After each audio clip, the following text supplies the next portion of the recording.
Hey guys, welcome back to the channel. This is story about what if Naruto creates his own jutsu and powerful part 1. Before I start, please do support for more amazing content and comments for part 2. Do consider to subscribe my channel and share my video to your friends and check out the description as well. Let's start the video. 7 years after the QB attack, as the sun began to set on the horizon and everyone's watches chimed for 6, the village of Konohagakure began to close their shops for the day and go home. Chunin guards at different gates and villages were exchanging shifts and were turning in their visitor check-in logs to the council. Genin teams wrapped their daily missions/chores around the village.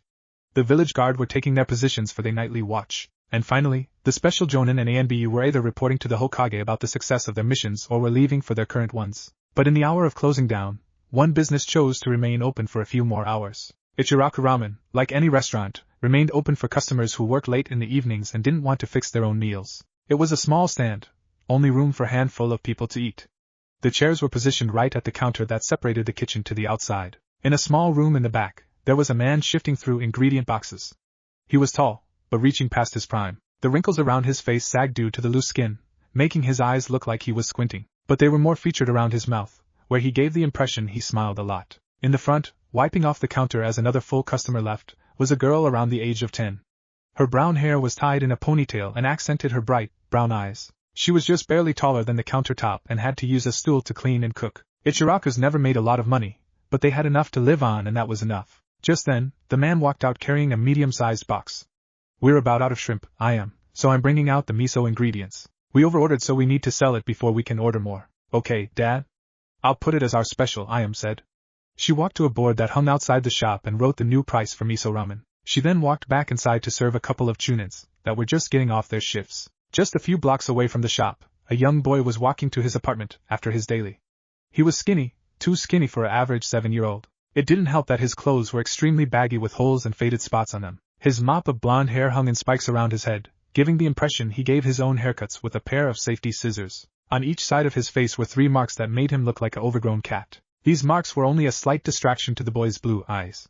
Eyes that hold an infinite amount of sadness and loneliness that only a few people noticed. The boy had just gotten his weekly allowance from one of the few people who cared about him, the Sandaime Hokage, leader and strongest shinobi of Konoha. Sarutobi Hiruzen. The Hokage had watched out for the boy for as long as he could remember. He often gave him the knowledge on how to be a true ninja when several of teachers at the academy wouldn't tell him. The pair would often go shopping together for groceries, spend time at the park, or would often just stay at the top of the Hokage tower and watch the sunset. But today, the Hokage was busier than usual and couldn't accompany the boy on his grocery run. And whenever the boy would buy groceries alone, he would get charged more than the regular price. When he tried to point that out to the cashier, they would just throw him out of the store. It just wasn't the food stores. Many clothes stores would charge him more than the average price for a regular t-shirt and pants, even if he was at a second-rate shop buying hand-me-downs. A few restaurants would charge him expensive prices for a simple meal, or would simply ignore him until he left. Then there were the looks and whispers. Anywhere he went, he would often get dirty looks for just simply giving people a glance, or he would hear very bad things whispered and hushed about him that when he asked the Hokage what they meant, he would see the old man scowl and tell the boy that whatever they said was not true and the people were ignorant. The boy noticed that the one word they mentioned the most was demon. To top off his loneliness, the boy never had any friends. When he was done with his classes, he would often go to the park to try and play with the other kids. He was always encouraged by the Hokage to play with children his own age, but whenever he arrived, parents would immediately pick up the children and leave. A word was never spoken to him, just a cold glare and a hurried retreat. Furthermore, when there were children for him to play with, they would just turn away and tell him that he was a bad kid, that he was a negative influence on them because their parents said so. So there were often times he was sitting alone on a swing, just gazing out at children with their parents. But right now, he was walking home to an apartment that the Hokage was kind enough to provide him with. It was a little bit run down, but he appreciated it all the same. The Sandaime paid for all of his bills, so he never had to worry about getting a job. But there were times when his apartment door would be vandalized, and he would have to pay to clean it up. On his way, he was trying to figure out how he was going to eat this week. His weekly allowance was enough, but once again, he was overcharged for the basic necessities. He didn't want to bother the Hokage any more than he had to. But he had to do something or else he would have to resort to digging out of dumpsters again. So he thought it was a miracle when he saw a sign outside of a small ramen stand with curtains covering the entrance. It read miso special, 2 for the price of 1. He always knew ramen was cheap, but was always discouraged for eating it. The Sandaime said it was unhealthy for him, but with this new price, he could almost get a full meal's worth of food. The boy cautiously walked up to the stand, memories of previous restaurant and food stand visits flashing through his mind. He raised the curtains and peeked into the stand. He saw only 4 people, 2 Chunin guards sitting at the counter and a young girl and old man working behind the counter. The old man noticed the boy's movement and smiled at his new customer. Hello? Welcome to Ichiraku's ramen shop. How can I help you? The boy timidly walked up to one of the chairs, gazing around as he moved. I saw your special outside. Can I have a couple of bowls? The boy asked as he sat down. Coming right up, the old man said and turned to his daughter. Ayame, serve up 2 bowls of miso for our young friend here. Sure thing, Dad, said Ayame. She turned to the stove and began to boil a fresh batch of noodles. The boy followed her movements, a light blush rising on his cheeks. The man saw his blush and smirked. Through the years of his life, he could always spot a crush. And he could tell this young boy was smitten with his daughter. He leaned against the counter as his daughter cooked. My name is Tuchi. What's yours? The boy was about to answer when a voice coughed demon. Tuchi saw the boy's eyes falter and looked the ground. He then turned to other side of the counter to see one of the Chunins snickering. I don't appreciate any kind talk that discriminates my customers. Especially kids, Tuchi said hotly. That isn't a kid, replied one of the Chunins. He's just trash. Scum, a demon, finished his friend. Tuchi heard the boy sniffle and felt his anger rise even more. 2 grown men, ninjas nonetheless, were picking on and degrading a child. You call yourselves men? You're belittling a boy who has done nothing to deserve it. He yelled. Boy. This isn't a boy, he's AD. The Chunin was cut off by a loud thunk on the counter in front of him. He looked down to see a giant butcher knife halfway into the wood, right between his fingers. He then shakily looked across the counter to see Ayame, perched on her box, and holding on to the handle of the knife. Her eyes had a look of unmatched fury for a 10-year-old. If you say the D word one more time, next time, I won't miss, Ayame gritted through her teeth. The Chunins looked scared for a moment, before scoffing and standing up from their seats. Let's get out of here. This place is good enough if they're going to serve him. The 2 left, and everyone heard them chuckling. Ayame sighed and pulled the knife from the counter. They didn't pay, Dad. Tuchi was about to assure her it was okay when he heard coins clattering the counter. He turned to see the boy emptying his frog wallet of all the coins it had. He shook a couple of times, then groaned. I'm sorry. They didn't pay because of me. I'll pay for them, so no harm done. Tuchi felt his heart tug at the boy's nobility. The boy did not say one word in the past few minutes as he was degraded by those 2 cowards, yet he was willing to pay their fees because he believed it was his fault. He walked up to the boy and pushed his coins back to the boy. Keep your change, son. What happened just now was not your fault, and you shouldn't feel responsible for something you have no control over. The boy sniffed and looked back down at the counter. A few moments later, he slowly gathered up his coins and put them back into his wallet, then sat down and waited for his meal. A few moments later, Ayame placed 2 bowls of ramen in front of the boy. He picked a couple of chopsticks, broke them, then slowly begun to eat. The 2 behind the counter just watched him, both feeling terrible for what just happened. You never did tell me what your name is, son? Tuchi asked. The boy took his time swallowing before he answered. Uzumaki Naruto. Tuchi didn't even blink. He knew who the boy was the moment he walked into his stand. He heard the rumors about who the kid was from other vendors, ninja, shopkeepers and kids. That he was orphan demon and deserved to be put down. That he caused a lot of trouble around the village for everybody and had frequent chases with the ANBU guard after pulling a prank. Tuchi was a man that didn't believe in rumors. He only believed what he could see for himself. Only what he could determine with his own judgment. And what he saw was a lonely child, with no family or friends. A boy who had been kicked too many times as he laid on the ground. And Tuchi also knew the secret and burden the boy held. He turned to his daughter, who was staring at him with her eyes glistening. One look told him she believed the same thing. My name is Ayame. We're glad to have you in our stand, Ayame said with a smile. The boy perked up and stared unbelieving at the family. He had only a voice with that much care come from the 3rd Hokage. Really? He asked. Tuchi smiled and placed a hand on his daughter's shoulder. Of course. It was several hours later, as they were beginning to close down, that Naruto finally left. The 3 spent the entire time talking and laughing. Naruto would talk about his schoolwork at the Ninja Academy, and the time he spent with the Hokage, and one of his teachers at school named Iruka. Apparently, only Iruka seemed to teach Naruto anything at the academy, whilst the other teachers just ignored him. Iruka would help him out with his homework, shuriken training, and jutsu theory. The way Naruto described him was that he was a strict individual and liked to give Naruto lectures on what it means to be a ninja. But Tuchi saw what was underneath Iruka. The man truly cared for the boy. Probably the only one besides the Samdame. The Hokage, on the other hand, Naruto saw the man as a grandfather, and even let himself be called one. Naruto had the utmost respect for the man, and proclaimed several times that his dream was to become Hokage of the village. This way, he could earn the village's respect and make his grandfather proud. Ayame and Tuchi paid attention to his every word, especially when it came to his pranks. They would both laugh uncontrollably when he told them each prank in graphic detail with dramatic arm movements. Tuchi especially loved the ones when Naruto would prank the store vendors Tuchi had problems with. As Ayame placed a closed sign outside the shop, Tuchi began to clean up. Wait. How much do I owe you? Naruto asked. Teuchi smiled and went to the sink to count the bowls that Ayame placed there over the evening. He was surprised about the amount the boy ate. It was like he couldn't get enough of their ramen, or the boy had never enough to eat. Well, Naruto, your total comes to about 1,000 yen. Naruto's jaw fell open. Normally, he was charged 5 times that amount at other restaurants. He quickly reached for his wallet and began to dig through it. But seeing as this is your first time, we'll allow this as a freebie, grinned Teuchi. Naruto's body froze, then he shakily returned to his seat. I can't. Ayame came back from outside and put a hand on his shoulder. Just be sure to tell everyone where you could such great ramen. Naruto blushed and nodded quickly. I will. Believe it, Teuchi laughed.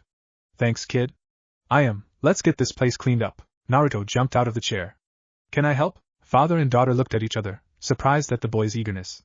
Ayame knew that the 1,000 yen her father charged was actually too low than the actual amount he ate, but Ayame didn't care. After the story Naruto told and the way those chunins were treating him, Naruto deserved a break. But here he was, eager to help out his new friends in any way he could. Ayame thought this boy was really something else, and that she believed he was completely adorable was another thing. She looked at her father, who smiled and nodded. Ayame grinned and pulled a rag from her apron. If you really want to help, you can wipe down the counters and then sweep the floor, she told him. Naruto nodded eagerly and started. Teuchi shut down the oven and emptied out the cooking oil from the cookers. Ayame packed up what ingredients they had and put them in a refrigerator in the back room. In no time at all, the stand was clean. The trio stepped out of the small building and Teuchi reached at the top of the stand's opening. He pulled down a metal shutter and locked it at the bottom. Well, this is where we part ways, Teuchi announced. He turned to Naruto. Which way are you going? That way, said the blonde. Teuchi frowned. The direction Naruto pointed led to the bad district of the city, where the red light district was. Teuchi learned to always avoid that area and told Ayame not to get within a quarter of a mile of that place or else he would ground her for life. Be careful, okay, Naruto? Teuchi asked. Always, Naruto grinned. But then he looked away. What's wrong? Ayame asked. It was a few moments of silence before the blonde finally answered. Is it okay if I come by tomorrow? Naruto whispered. Of course, said Ayame. Dad and I will always welcome you to our stand, Ayame said cheerfully. Teuchi smiled. She took the words right out of his mouth. Naruto looked up. Thank you, he said. If it wasn't for the street light, the two would have noticed the tears falling from his eyes. Is something wrong, son? Teuchi asked as he knelt down to look the boy in the eye. It's just that besides the Hokage, you two are the first to ever show me any kind of kindness. Why? Teuchi sighed. Naruto. Never believe anything you hear from the villagers. They just believe only what they hear from others. They had never took the time to see what you really are. Naruto looked up from his feet. What? A child. A ninja. And the future Hokage. Naruto's bottom lip quivered as he jumped into Teuchi's arms and hugged the old cook. Teuchi hugged him back. Ayame soon joined in as she hugged Naruto from behind. The only sound was on the dark and empty streets was Naruto's quiet sobs. The three stood there for nearly 5 minutes before Teuchi finally pushed Naruto away and held him at arm's length. Feel better? Naruto sniffed, rubbed his nose with his sleeve, and nodded. He then tried to move, but noticed Ayame still held him from behind. Her father noticed she had a few tears in her eyes as well. Ready to go, Ayame? Teuchi asked. One moment, Dad, Ayame said. She let go of Naruto and faced him at the front. When you become Hokage, you better still come and visit us, no matter how busy you become in the office. Naruto laughed. Kami couldn't keep me away from your shop. Good.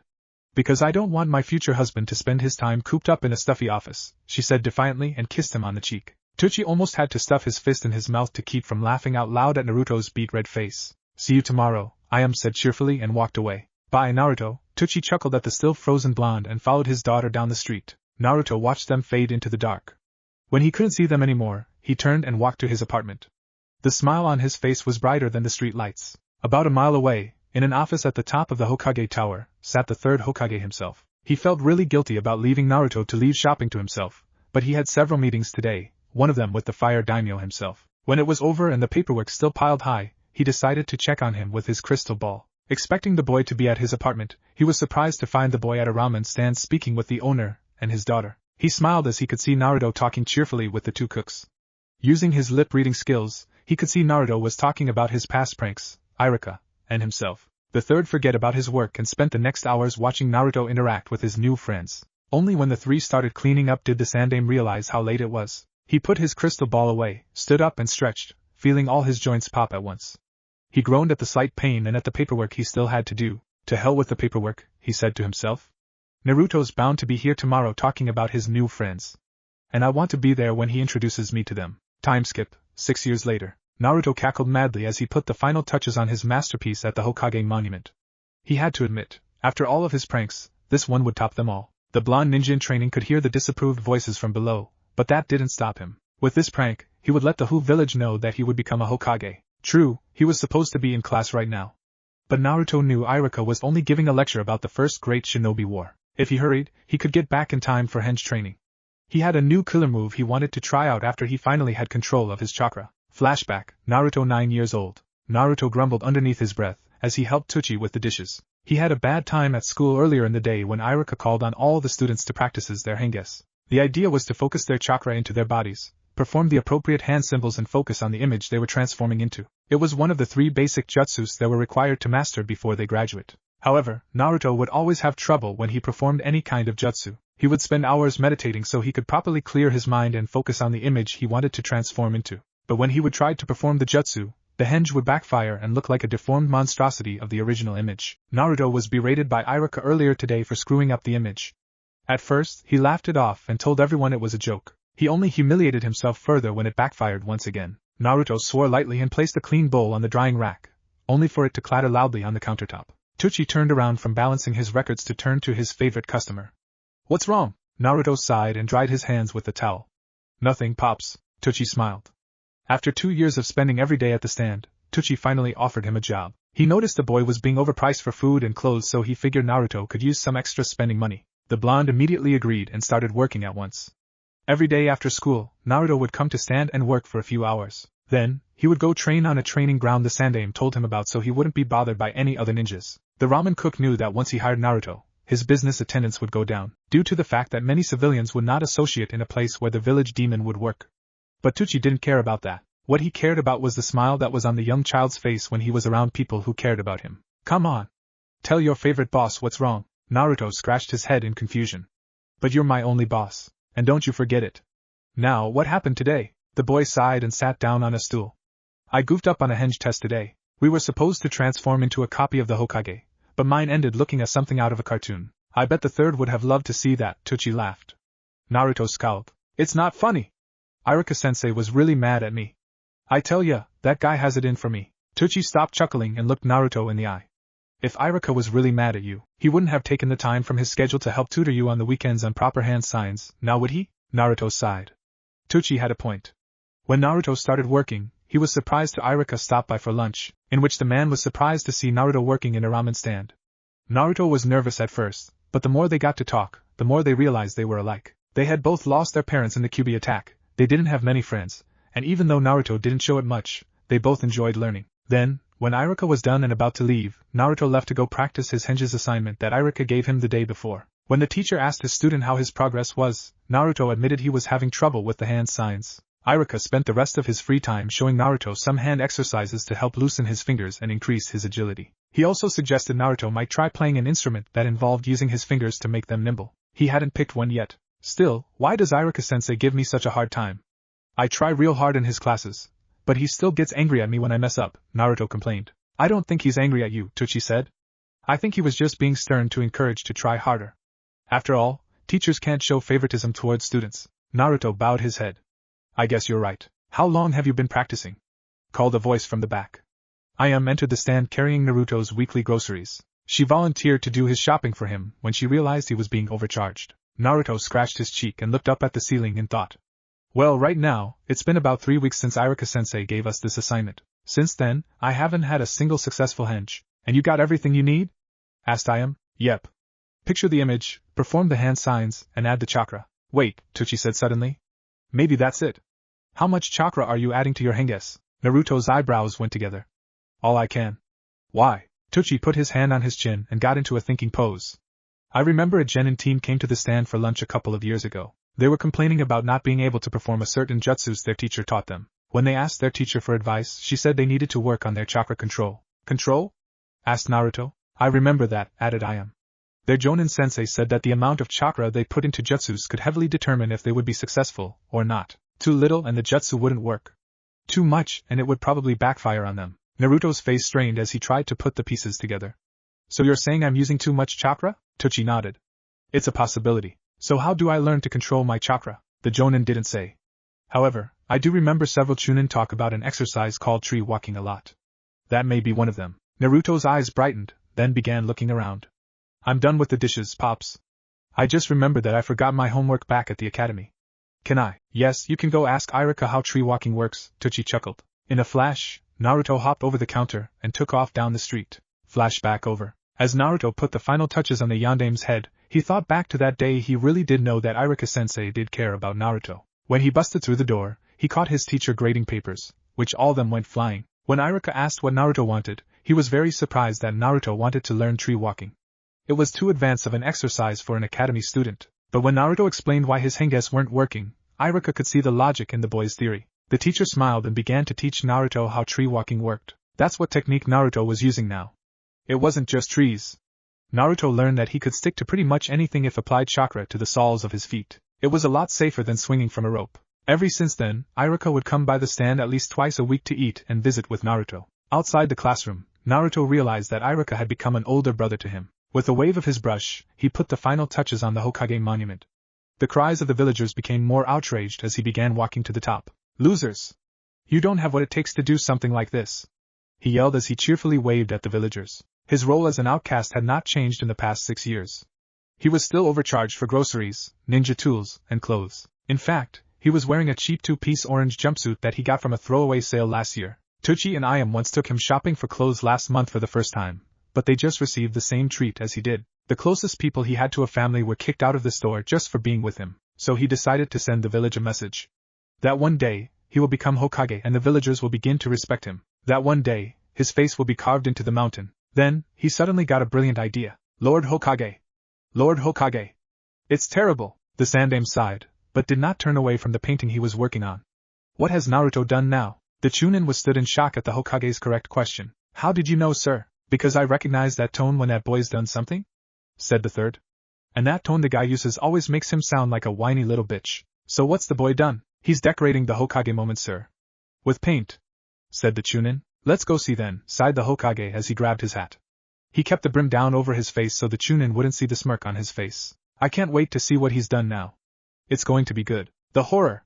This is the final straw, said the Chunin as followed his leader to the roof. When two got to the top of the tower, Naruto had just added his final mark to the mountain. Below, many of the villagers were voicing the Chunin's reaction. The Sandame, however, thought it was funniest thing in the world. The first Hokage's head was painted with black paint. The eyes were painted with knockout X eyes, had swirls on his cheeks that made him look like an Akimichi, and had a beard painted along his chin, including a little goatee in front of his bottom lip. The second Hokage's head was painted with blue and white paint. His spiky hair was painted with blue tips, but painted white. His eyes were painted white with little half-blue circles to give the impression he was looking up. The final touch was that his lips were blue as well. The third Hokage's head had green and white. His hair and beard was painted in green and had white lines running from the corners of his eyes, making him look like he was crying. To top it off, the eyes were painted white with green pupils. However, they made him look cross-eyed. The fourth Hokage's head was yellow and red. The hair was painted yellow as were the eyes with red pupils. There were also red drops hanging from his nose that made it look like he had a nosebleed. But that wasn't even the most noticeable item on the mountain. Right beside the Yandame's head, on a good chunk of rock, was a head drawing. The drawing was the size of the others, but was made up of black, yellow, and blue paint. The black paint outlined a head, eyes, spiky hair, and a nose. The hair had bright yellow paint on the inside of the lines with blue paint in the eyes. The final touch was there was a smirk painted on along with whisker marks on the cheeks. That made the Hokage chuckle. Not bad. Not bad at all. I can't watch anymore, said the Chunin as he sushined away. Was, said the Hokage as he went back to admiring the boy's work. A moment later, Iruka shushined beside him. Lord Hokage, I can't apologize enough. I'll make sure he cleans it up later, Iruka said breathlessly. Ah, Iruka. Yes, that would be a sufficient enough punishment. But before you take him back to class, I have a couple of questions to ask. Yes, Lord. First, how does his head look on the monument? Iruka was speechless for a moment. Then, a smile spread across his face. Like it belongs up there, Iruka answered. Good. Next question. My eyes are not that crooked, are they? Ah, come on. You've got to admit it was a nice touch. Naruto complained to his sensei. Currently, the young ninja was tied up on the floor of his academy classroom. Naruto, you can't keep screwing around like this. Your graduation ceremony is tomorrow, and you have yet to make a successful henge, kawarmi, or clone jutsu. You've failed the last 2 years here, so it's time for you to grow up. Naruto scoffed, and turned his head away. The times he failed was not his fault. A tick mark appeared above Iruka's head as he spun towards his class. Fine. Since Naruto doesn't seem to care, we'll be reviewing the henge transformation. Everyone in the class groaned. A few even threw papers and pencils at Naruto. One by one, Naruto's classmates walked to the front of the class to perform a henge of their teacher. So far, each one had been success. All right, Naruto, it's your turn, Iruka said. Naruto tried to hide a grin on his face as was about to bust out his new secret weapon. He focused his chakra into his hand signs and focused on the mental image. Transform! He yelled. There was a puff of smoke, which quickly cleared, and Iruka felt his jaw drop. Standing in front of him was a perfect copy of himself. What do you think, Iruka-sensei? Said Naruto in an exact copy of Iruka's voice. Wow, Naruto. This is your first time I ever seen you do a perfect henge. Great. Now watch this one. Naruto put his hands together again. There was another puff of smoke and Iruka's eyes widened in surprise. Standing in front of him was a buxom blonde girl, completely naked with only pink smoke covering her most private parts. She smiled coyly at Iruka and gave him a wink. That was enough to shut down Iruka's brain and cause him to blow back with a nosebleed. Another puff of smoke and Naruto was on ground, normal and laughing his ass off. What did you think of my sexy jutsu, Iruka-sensei? Despite the amount of blood he lost, Iruka was back on his feet with plugs in his nose. Cut the tricks. This is your last warning. Later that day, Naruto and Iruka were on top of the Hokage monument. Iruka pushed a bucket, several rags, a mop, and a brush into Naruto's hands. You're not leaving until every scrap of paint is cleaned off this monument, said Iruka. But I got to get to work in an hour, complained Naruto. You should have thought of that before you decided to make your mark in this village. Honestly, what were you thinking? Naruto stood tall and puffed out his chest. I was sending a message to the village. That one day, I'll be Hokage, and when I do, the village will respect me and my friends. Iruka immediately knew what he meant.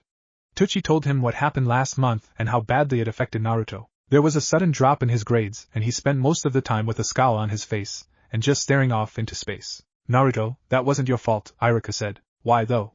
Naruto asked. Why is it they hate me, Nizan, big brother? That's what Naruto called Iruka when there was no people around. Their friendship had developed in the past few years outside of the classroom. Iruka had become one of the few people that Naruto trusted. Don't listen to them, Naruto.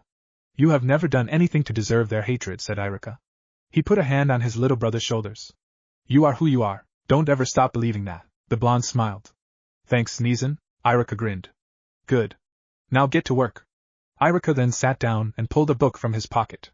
If you are correct, you only got 55 minutes before you have to go to work. Naruto stood there for a moment with his mouth agape. He then shook his head. Jerk. About an hour and a half later, Naruto was walking down the street while rubbing his sore shoulder. It was the late afternoon and the shops around him were preparing to close down. All around him, people were finishing up their shopping and walking home. When he caught people glancing at him, they would scowl and turn away, muttering about his latest prank and how he should have been arrested. Naruto ignored them and kept walking. Luckily, he thought ahead and water-based paint to use on the monument, so he was done quicker than usual. He finally reached Ichiraku's and lifted up the curtain to walk inside. All hail, the fifth Hokage, said a group of voices. Naruto blinked and saw that Tucci, Ayame and his only 3 friends bowing in his presence. His good friend, Choji Akimichi, was sitting in the middle of the trio, a bowl of ramen in his hand as he slurped up the remaining noodles. The two met about 3 years ago, when Naruto got out of his first day at the academy. He came back to Ichiraku's to see 2 boys at the counter, eating ramen. One was Choji and had already knocked down 10 bowls and kept on going while his friend watched in disbelief. Naruto sat down beside him and told Ichiraku to give him what the boy was having. Choji looked up and said that he was an Akimichi and Naruto had no chance of beating him at eating. However, Naruto caught up to him quickly and before they knew, Naruto had actually beaten Akimichi in an eating contest. Choji swore that day that Naruto would always his rival when it came to eating. On Choji's left was another good friend, Shikamaru Nara. He was with Choji that day and had become good friends with the round boy a few days before. At first, Naruto and Shikamaru didn't get along. But when Naruto helped defend Choji from a couple of punks who were making fun of his weight, Shikamaru had began to see Naruto in a new light. Since then, Choji and Shikamaru would visit Naruto every day at the stand when the academy was done for the day, and although he said it was troublesome to visit him every day, he did with a smile. The last person had just joined their group last year. Her name was Hinata Hyuga. She was a very shy girl, who only spoke in class when she was called upon by the teacher to answer. Naruto met her when he was serving meals to his friends when he spotted a girl peeking around from a telephone pole across the street. He watched her for a few minutes, before he finally waved her over. She blushed furiously and slowly made her way to the stand. Naruto finally recognized her from his class and introduced himself and his friends to her. It took her a while to break out of her shell, but soon, she was almost able to make complete sentences without stuttering. Hinata was Naruto's only sparring partner when he went to train after work. Shikamaru said it was too troublesome to train and Choji often just watched instead of joining them, but the two would always support Hinata and Naruto. Every day after class, the 4 would go to Naruto's training field to train. Hinata would help Naruto with his taijutsu, which everyone except Naruto knew was horrible, while Naruto helped Hinata build more confidence in her fighting. It took a few months, but now, Naruto could go toe-to-toe with anyone in his class. Hinata had also become one of the top kanuchis of the class, tying Sakura Harinu for first place. When he didn't think it was troublesome, Shikamaru would help Naruto with his chakra control. As a clan heir, his was required by his dad to learn all of their clan's shadow-type jutsus, so he had to learn chakra control earlier than most students. Naruto had already mastered the tree-walking exercise, so Shikamaru showed him the next step, water walking. Naruto had not quite mastered this exercise, but he was getting better. Choji was happy to help out with whatever he could. It wasn't much, but Naruto appreciated it all the same. With their help, Naruto rose in the class standings. Not exactly at the top, like Sasuke Uchiha or Kiba Inuzuka, but a good student nevertheless. All of the time he could spend was with his friends. Whether it was training, eating at the ramen stand, or just watching clouds. They were always together. Naruto just smiled, walked behind the counter, and tied an apron around his waist. It's a good thing everyone here recognizes greatness when they see it, said Naruto. This caused everyone to laugh in their bowls. While it was good prank, Naruto-senpai, should you waste such time when you should be preparing for the finals tomorrow, said Hinata as she pressed her fingers together. Yeah, that's right, Choji agreed. You've failed the test twice so far. It would be real troublesome to repeat for a third time, finished Shikamaru. Naruto sighed.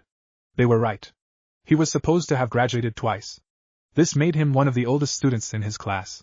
He was only a year older than his friends, but it really wasn't his fault that he failed. The first time he was supposed to take his test, Ayame got sick that morning with the flu. With Tsuchi being short-handed, Naruto skipped his test to help him out. It took ages for him to finally get a window and visit Iruka to see if he could retake the test. However, rules were rules and Naruto had to wait until the next semester. The second time, he knew he was ready. He spent the whole week training, studying, and practicing for the test. But by some accident or not, on the day of the test, Ichiraku's stand was damaged by a fire. When he arrived for breakfast, he saw Tsuchi and Ayame standing in the streets beside a blackened, smoking stand while A and BU searched for the cause. When he asked Tsuchi what happened, the man said he must have left the burner on. But Naruto always believed the fire was caused by an arsonist. One who didn't want a demon in the stand and burn it down to send a message to its owners. Tsuchi told Naruto that he shouldn't worry about it, and he needed to go to the academy. Naruto refused and spent the day helping the Ichirakus salvaging what they could from their stand. Well, let's hope lightning won't strike a third time, said Tsuchi as he clapped Naruto on the shoulder. Don't worry, kids. Naruto will be there tomorrow, and when all four of you arrive here with your new handbands tomorrow, I'll give a bowl on the house. Naruto and Choji cheered while Hinata smiled and Shikamaru just shook his head. But he did so with a grin. Naruto waved goodbye to his friends as they went home for the evening. They had spent the evening discussing what might be on the test tomorrow, all of them giving tips for each other. Naruto had to thank Kami for all of their help. Without his friends, he would have probably never had been the ninja he was today. As he cleaned off the counters, he spotted Tsuchi's record book sticking out of the cabinet behind the safe box. Curious, Naruto pulled the book out and opened it from the middle. His eyes grew wide. He read the amount Ichiraku's stand had as the numbers kept getting lower and lower. Then he reached the profits from this year. There were none. Throughout the year, there was nothing but red marks and slashes. It looked like a badly drawn doodle by a 3-year-old with a red crayon. Hey Naruto! Have you seen where we put the extra box of fish cakes? Naruto closed the book and stuffed it quickly back in the cabinet. Yeah, it's under the box of miso ingredients. There was a nauseous feeling coming from his stomach. Naruto knew that he was the cause of all the Ichiraku's misfortunes. He and his friends were pretty much the only customers they had these days. And yet, they had never complained. What should I do? He thought. Hey, is everything okay?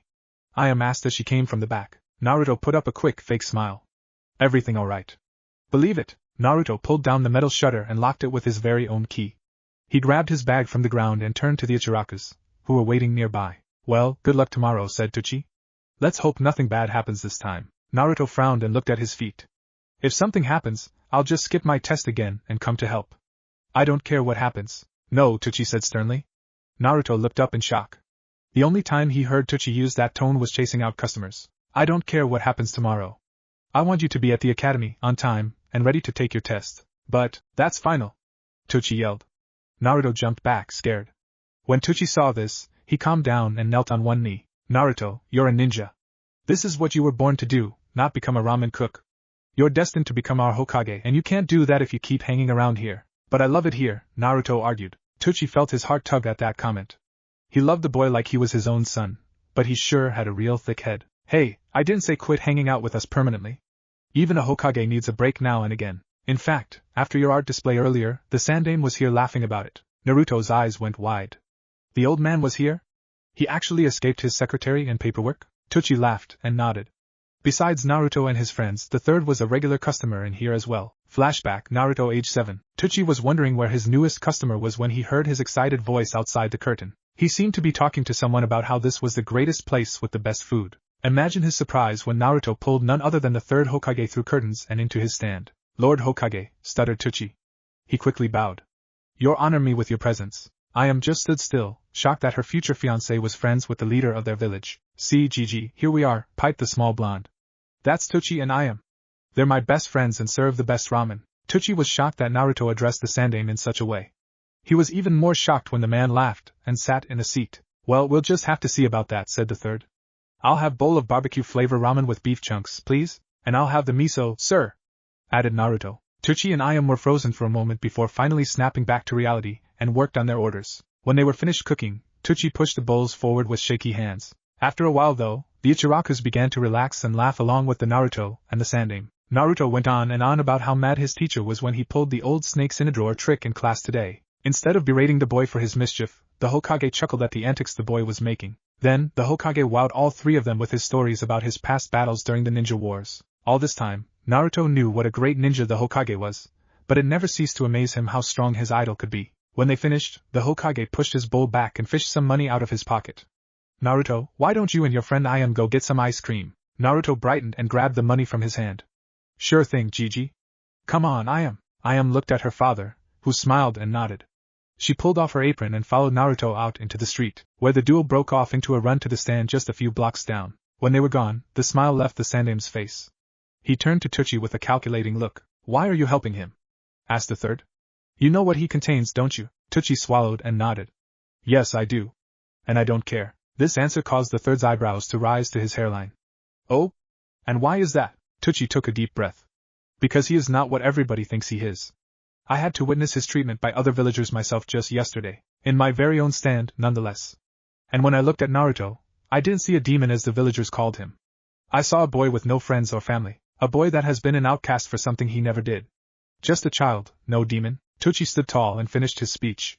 And I'll do what I can to see that he remains safe. For several long minutes, the third just stared unblinkingly at Tucci. Then, a smile blossomed over the old man's face, and a single tear rolled down his eye. For the longest time, I've tried everything I can to keep Naruto safe and happy. But no matter how hard I try, something keeps hammering him down. Now, I've seen that Naruto has made more friends by just being himself. The Hokage slid out of his chair and bowed to Tucci. Thank you for being his friend. Tucci's jaw dropped. Here, the strongest ninja in Konoha, was bowing to him, a ramen cook. Please, Hokage-sama, there's no need to. The sandame chuckled and sat back down. We're friends now, Tucci. Hiruzen will be okay. Just as long as it's here. Before Tucci could say anything, Naruto and Ayame just returned. Hey Gigi. So how did you like the ramen? Naruto asked. His mouth was smeared from the chocolate ice cream bar in his hand. It was great, Naruto. I'm going to have to come back here more often, smiled the third. But sadly, I must go face my greatest enemy. Naruto's eyes lit up and began to hop up and down. You're going to fight, Gigi? Who? Some warlord or evil emperor? The third smiled. Yep. Paperwork. Flashback ends. With running a stand full-time, the third had become one of Tucci's only friends. It seems the stand was the key to all of the building friendships when Naruto was involved. Yes, the third was here.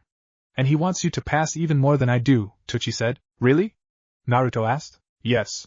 He said he really needed someone to take over being Hokage and deal with all the paperwork he's got. Naruto tried to scowl and smile at the same time, causing Tucci to laugh and ruffle the boy's hair. Well, I better get going. Good luck tomorrow, Tucci said as he walked away. Naruto waved the old man and walked up to Ayame. The girl had blossomed into a very beautiful young woman. Her hair had grown out longer and was still tied in a ponytail. She had grown taller as well. At 16, she stood a head higher than Naruto, who at 13, had not hit his growth spurt yet. When they were younger, the two were always together. Any day off they had immediately was spent at the park, playing on the playground equipment, or eating ice cream on a park bench. Since the day the sandame came to the stand, the two would always order a few ice cream bars on Sunday after work. The other kids avoided them, but Naruto didn't mind that anymore. He had someone to play with, and that was better than anything. One of the games they played was the marriage game. Ayame always pretended that Naruto was her husband and swore every time they played that when they were older, they would get married for real. But as they got older, Ayame hit puberty and got the attention of other boys her own age. They would flirt with her while Naruto was at the academy and ask her on dates. She would sometimes oblige and spend her weekend nights on dates to the movies and other eateries besides a ramen stand. Naruto grew with Ayame and knew there would be an age difference between the two. Since Naruto had no parents, Teuchi gave him the talk, embarrassingly, and Naruto understood that Ayame was just growing up. But that didn't stop him from keeping an eye on her from the shadows. And with the lectures Iruka gave them in class, he understood that the life of a shinobi was a perilous one and took a toll on the spouses. One of the hardest things in life was to open a letter delivered by a courier ninja telling you your husband or wife died in the line of duty. Naruto would never put Ayame in that position. She deserved to grow old and happy with a civilian, not lose sleep wondering if her husband was ever going to come home. But there would always be a part of him that will love her, no matter what happened. Good luck tomorrow, Naruto. Be sure to stop by tomorrow before you go to the academy, Ayame said. I will, Aya-chan, replied Naruto. You and Pops are going to come to my graduation tomorrow if I pass, right? When you pass? I have no doubt in my mind you're going to pass tomorrow. And why is that? Naruto asked. Because my future husband needs to be a genin before he can become Hokage, Ayame smiled. Naruto rolled his eyes. Ayame, we're not 10 and 7 anymore. Besides, I thought you thought me as a brother, not a fiancé. Ayame pouted. Are you saying you don't want to marry me? No. I mean, Naruto stuttered and blushed. The girl laughed and pulled Naruto into a hug. Don't worry. You'll always be the one I care about the most. Even when I'm old and gray and wondering whether or not if it's Saturday or Wednesday. You're already halfway there, Naruto muttered. Ayame gasped and ruffled his hair. What did you say, Naruto? Nothing. I was just saying good night. Good night, Naruto, Ayame whispered as she pulled away. She bent down and pecked Naruto on the cheek. And there is a good luck charm for tomorrow. Naruto blushed harder, but smiled. Thanks, Aya-chan. The two teens waved to each other, then turned and walked to their homes. Each of them had a smile on their face. In the shadows, a figure watched as the two interacted. He could see that they cared for one another, and that made a perfect plan B. If the brat doesn't fail tomorrow, I could always use the girl to get what I want. A continuous ringing in his ears finally woke Naruto from his sleep. His hand rose from beneath the covers and reached blindly for the accursed object. When he finally grabbed his alarm clock, he chucked it against the wall, where it shut off immediately. Naruto groaned and pulled the covers from his head. He sat up, stretched, and made his way to the bathroom. He performed the morning male ritual of scratching himself, and taking a long time in front of the toilet. After a shower, he went into the kitchen, made himself some breakfast, and got ready for his genin finals at the academy today. He dressed in his usual jumpsuit. The color was originally red, but time had faded it to orange. The boy bought it cheap at a hand-me-down sale at one of open markets. It was one of the reasons why Teuchi and Ayame wanted to take him clothes shopping. They didn't want him to dress like this. Naruto then put on a pair of goggles he got as a birthday present. It is originally a gag gift, due to an incident a few years ago when he was in the kitchen, experimenting with ingredients to create a new flavor. The whole thing blew up in his face. The Ichirakus thought it was hilarious and bought him the goggles to give him a mad, scientist look when experimenting, but he carried it with him at all times. He then strapped on his sandals, shuriken holder, and orange wristbands. Unlike his clothes and pretty much anything else he owned, these were brand new. They were gifts from his friends when he started his final year at the academy. When his friends saw the state of his equipment, they all pooled their money together and bought him new ones as a good luck gift. Naruto finished getting dressed and walked out of his apartment. He locked his door and smiled. Look out, world. Naruto Uzumaki is coming for ya. He ran down the stairs and towards the stand. As Naruto neared the ramen stand, he spotted his friends waiting inside. Yo, Naruto! Choji yelled as he spotted his friend running towards the stand. The chubby ninja was munching on a bag of chips. Dad told me to tell you he liked the Akimichi swirls on the first's face yesterday. That made the group chuckle. Good morning, Shikamaru grumbled with a small smile. Gee, good morning, senpai, Hinata said with a grin. Good morning, guys. Naruto yelled. You guys ready to become ninjas? Choji was the only one who cheered with him, while Shikamaru chuckled and Hinata giggled. Naruto, it's 8 in the morning, Shikamaru muttered. Can't you keep it down at least until noon? Nope. Naruto cheered. Today's going to be my first step to becoming Hokage. You've got to pass first, said a voice behind the counter. Teuchi and Ayame came out from the back room carrying the ingredients to start the day off. You don't think we can pass, Pops? Naruto asked in a mock-hurt voice. I have no doubt in my mind that you four can pass, said Teuchi with a grin. In fact, when you do, we'll have a party here tonight celebrating your graduation. All the ramen you can eat instead of one free bowl. Choji roared with delight and fire in his eyes. Shikamaru muttered troublesome and tried to calm his friend down. Hinata just giggled at Choji's antics. Naruto, however, frowned. He remembered seeing Teuchi's balance book last night, and all the red marks in it. He wasn't that great at math, but he knew that Teuchi was becoming in debt to his landlord and getting loans from the bank just to pay for more ingredients. If it kept up, he'll have to close the shop within 2 months. Naruto, is something wrong? Ayame asked. Hawa, Dad mentioned free ramen and you were frowning? Is something wrong? Naruto shook his head and put a fake smile. There is absolutely nothing wrong with free ramen. Teuchi let out a breath. Good. I was beginning to wonder if someone replaced Naruto with a spy. Hey! Yelled Naruto, insulted. Everyone laughed. Then Tsuchi looked at his clock on the wall. You kids better get going, class will be starting soon. Gotcha, said Choji as finished his bag of barbecue chips. He jumped off the stool and began to walk towards the academy. Shikamaru stifled a yawn and followed. Hinata slid off the stool, bowed to the Ichirakus and followed Shikamaru. Naruto was about to leave himself when something grabbed his shoulder. He turned to see that Ayame had gone around the counter to see him. Good luck today, Naruto-kun, she said as she hugged him. Tsuchi had mysteriously gone back into the back room. Thanks, Saya-chan. I'll be sure to make you and Pops proud today. Ayame bent down slightly and kissed Naruto's forehead. There. Another good luck charm. With two you can't fail. Naruto grinned. I won't fail. Believe it. He turned and shot down the street to catch up with his friends. Naruto and his friends were sitting in the desks at the front of the class. While they waited for their teachers to arrive, Naruto and Hinata were discussing what they were going to be tested on along with Choji, who munched on another bag of chips. Shikamaru was catching up on his sleep. Everyone quieted down when Iruka and Mizuki walked in. Alright class. Today is the day, Iruka announced. We've already tested your field ninja skills throughout the semester, and everyone here has passed. Now me and Mizuki will be testing your ninjutsu abilities, one-on-one. Naruto nodded, anxious to begin his test. After being absent for the last two, he couldn't wait to get started. He knew he could take whatever his teachers could give him. When we call your name, you will proceed into the next room and perform your ninjutsu techniques there in front of your teachers. Remember, you must perform the 3 basic ninjutsu techniques: a henge transformation, a substitution jutsu and finally, a clone jutsu. Good luck. First up, Shino Aburame. A tall boy with a high-collar jacket, sunglasses and spiked hair silently stood up and made his way down the steps to his teacher. Naruto knew Shino was going to pass. As the heir to his clan, Shino was taught his clan's more advanced jutsus. He an above-average taijutsu fighter and could perform the basic ninjutsu. His main weapons were his family's kikia bugs, chakra-eating insects that live in the boy's body like a hive. Naruto never had any problems with Shino, but never took the time to talk with the boy either. Maybe when this was over, he could say congratulations. Sure enough, a few minutes later, Shino walked back into the classroom with his new leaf headband around his forehead. Great job, Shino, Naruto said as he walked past him and his friends. Shino paused for a moment before nodding. Thank you. Good luck on your test as well. Naruto smiled and waited for the next name to be called, which happened to be Choji. Remember Choji, all the ramen you can eat if you pass, Naruto mentioned. I know, Choji said with fire in his eyes. The power of food will always prevail. Naruto and Hinata just laughed as he scared the daylights out of Iruka. A few minutes later, Choji came out with his headband around his head. This got him pats on the backs from the boys and a hug from Hinata. Next was Sakura Haruno. When her name was called, all she did was jump up and proclaim that true love will conquer all. Then she rubbed it in all the girls' faces that a certain boy will be hers. Frankly, Naruto couldn't understand why someone like her could be a ninja. Sure, she had book smarts, but it took more than that to become an excellent kunoichi. In fact, a lot of girls in the class were focused on only impressing their love interests instead of actually learning. Except Hinata, of course. It just proved that destiny must be up to something when the pink-haired girl walked back into the classroom with her headband tied where her ribbon used to be and a smug look on her face. Next was Hinata Hyuga, who froze when her name was called. Her friends were trying to help with her confidence problems, and she was getting better, but there were times when she would hesitate in believing in her abilities.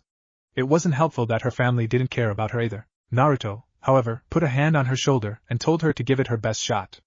Choji encouraged her as well while Shikamaru lifted his head up just enough to wish her luck. With that, Hinata took a deep breath and walked out of the room. Even though he tried to be strong for her, he couldn't help but bite his lip and tap his fingers on the desk. But that changed when Hinata walked back in with her headband around her neck and a smile on her face. Naruto got up and gave her a quick hug, then returned to his seat. He never noticed the blush on her face. Next was Kiba Inuzuka. The boy with the fur-lined hoodie jumped up and howled in anticipation. While some people had book smarts, Kiba had the athletic ability to make a great ninja. He was brash and wild in his techniques, but could think and strategize like any ninja. A member of the Inuzuka clan, he was capable of using a specially trained ninja hound called an Iken. His was a young pup with white fur named Akamaru. They duo dominated the training spars, only behind Sasuke Uchiha. And apparently only Kiba could understand him because the two would hold conversations when no one would have any idea what they were talking about. It was no surprise when he came back in with his new headband and a smirk. There were a few more students who passed during that time, but Naruto didn't know them well enough to really care. It wasn't until Iruka reached Shikamaru that he finally paid attention to the roll call. Naruto had to wake up the lazy genius for his turn. The boy got up and followed Iruka out of the room, muttering troublesome the entire way. Naruto wasn't worried about Shikamaru. Even though he didn't show it in class, Shikamaru had more talent than pretty much anyone in the class, possibly in Sasuke. The problem was that Shikamaru didn't really care. Naruto was surprised when the boy came back with the headband tied around his arm. When he rose an eyebrow at the boy, he just shrugged. Too troublesome to tie around my head, was the only thing Shikamaru said as he laid his head back down on the desk. Everything's too troublesome for you, Naruto said, causing everyone around him to laugh. There was another batch of students that went next that Naruto didn't know either because they treated him like everyone else or didn't even bother. But each one received their mark as well. Then came the kid was marked as the best in the class. When Sasuke Uchiha's name was called, all the girls in the class wished him good luck. He just ignored them and made his way to the next room. It surprised no one when he came out with his headband around his head. Show off, Naruto muttered. Hinata giggled. You're not mad because he's the top in his class, are you? No. It's that he's got the power to get any girl in the class, and yet he just scoffs it off like he's king of the world. Why, if I had that power, You what, senpai? Hinata said with a hint of anger. I donate it to charity? He said meekly. Hinata punched him in the shoulder. Pig. Naruto Uzumaki, said Iruka to the class. Naruto took a deep breath and stood up, barely hearing the wishes of luck from his friend. He followed Iruka towards the testing room and inside. It was about the size of a regular classroom with only a desk on one side of the room. Mizuki was already sitting down at one of the chairs while Iruka took the other one. Okay, Naruto, take a few breaths and begin whenever you are ready. The first jutsu I want you to perform is the transformation jutsu. I want you to henge into someone beside me or Mizuki. Then he scowled. And you know what henge is forbidden. Naruto nodded and put his hands together in the ram seal. He channeled his chakra throughout his body, thought of his subject and focused. Transform, he called out. Naruto was surrounded in a puff of smoke, which revealed to be a perfect henge of the third Hokage in his robes and hat, pipe included in his mouth. Very good, Naruto, said Iruka while Mizuki just nodded. Nice, you see you finally get it down after what happened a few years ago. Thanks for reminding me, Iruka-sensei, Naruto mumbled. Next. Iruka sat up and put his chair in the middle of the floor. I want you to perform the substitution jutsu with this chair. Naruto nodded and prepared his chakra. This jutsu was one of his favorites since he used quite often when running away from teachers and chunin who were trying to catch him, after one of his pranks. It was real funny when he switched with a chair, log or even a person just for his pursuers to crash into it. So Naruto focused his chakra into a thin string, invisible except to the Hyuga, and connected it to the chair. He then flared his chakra, causing the two to be enveloped in smoke. When it cleared, Naruto and chair had switched places. Excellent, Naruto. That's 2 out of 3, said Iruka. Mizuki nodded and made another check on his clipboard. Now, for the final test. I need you make at least 3 clone jutsus. This is where Naruto began to get nervous. For all of his time, he couldn't make a perfect clone jutsu. During his first years in the academy, he couldn't even perform at all. As time went by, he began to get better at the jutsu, but each clone would either disrupt as soon as it appeared or would be very haggard and sick-looking. However, when Naruto learned about the tree-walking exercise, he saw little improvement in his clones. They still looked feeble, but at least they could stand on their own 2 feet. When he mastered that exercise and began using the water exercise, he tried again. And once again, he saw improvement, but it still wasn't perfect. Naruto? Iruka asked. Naruto snapped out of his stupor and grinned. Sorry, sensei. Just thinking about a strategy. Hurry up, please. We still have other students to test, Mizuki said. He's right, Naruto. Cast your jutsu now, agreed Iruka. Naruto nodded and prepared his chakra. Remember his lesson long ago, he tried to channel the least amount of chakra as he could. So small, that he only had to think about channeling his chakra. And instead of 3, he had to think more. He hasn't tested this theory yet, so he was taking a gamble. Clone jutsu! He yelled. The room was enveloped in smoke and Naruto closed his eyes, hoping, praying that his theory worked. He kept his eyes closed for nearly 10 seconds before Iruka finally said something. Naruto? I said you had to make at least 3. You didn't have to make 20. Naruto opened his eyes, only see 2 clones blocking his vision to his sensei's. He looked to find himself surrounded by clones. Each one was an exact replica of himself, and stood straight ahead at the wall. They looked perfect. But then Naruto saw one of them grimace and buckle slightly. Maybe they weren't perfect just yet, but it was better than nothing. He dispelled his clones before any of the other ones showed signs of fatigue and gave Iruka a reason to fail him. Thanks, Iruka-sensei, smiled Naruto as the smoke disappeared. He could feel a swell of happiness rising within him like a balloon. Now, he was an official genin. Iruka handed him his new headband. Naruto took a second to gaze at it. The Konoha's leaf symbol was carved onto a polished metal plate that was sewn into a dark, blue bandana. Naruto took off his goggles and wrapped his new headband around his head. He saw Iruka give him a smile as they walked out of the room. The moment his friends saw him with his newest addition, all 3 of them gave him a smile. Shikamaru actually stood awake long enough to see Naruto with his headband, only to lay back down to sleep, although he had a grin on his face. Hinata sprang up from her seat and gave her senpai a tight hug that nearly cut off his circulation. After she was done, Choji got around and put him in a headlock while giving him a noogie. Told you we're going to do it, yelled Choji while he dug his knuckle into Naruto's head. Believe it! Naruto yelled as he tried to escape Choji's lock. All right, settle down, Iruka said. We still have a few more students to test, so please, return to your seats. The adrenaline coursing through Naruto's veins was enough to make him feel like he could take on an army of ninja, but he sat down. His foot kept tapping against the ground as each student went to the back and earned their headbands. Finally, the last student tested walked out of the room. Ino Yamanaka came with a huge smirk aimed at Sakura and for some reason, had tied her headband around her waist. Naruto believed she did only to prove how skinny she was. He always took her for one of those girls that only cared about what she looked like instead of how she looked. Iruka and Mizuki walked out the room with her and stood before the class. Congratulations, graduates. You have all earned to the right to be called ninjas of the leaf. You've become warriors to the village and its Hokage. Remember, you're adults now and as such, have hopefully matured enough to know that your life is going to be online every day, lectured Iruka. As ninjas, you must be prepared to face obstacle, no matter how impossible or dangerous, continued Mizuki. You never know when the village will call your service. One day, you might be training. The next, you may be facing an invasion, an army, or even demon. The whole class shuddered.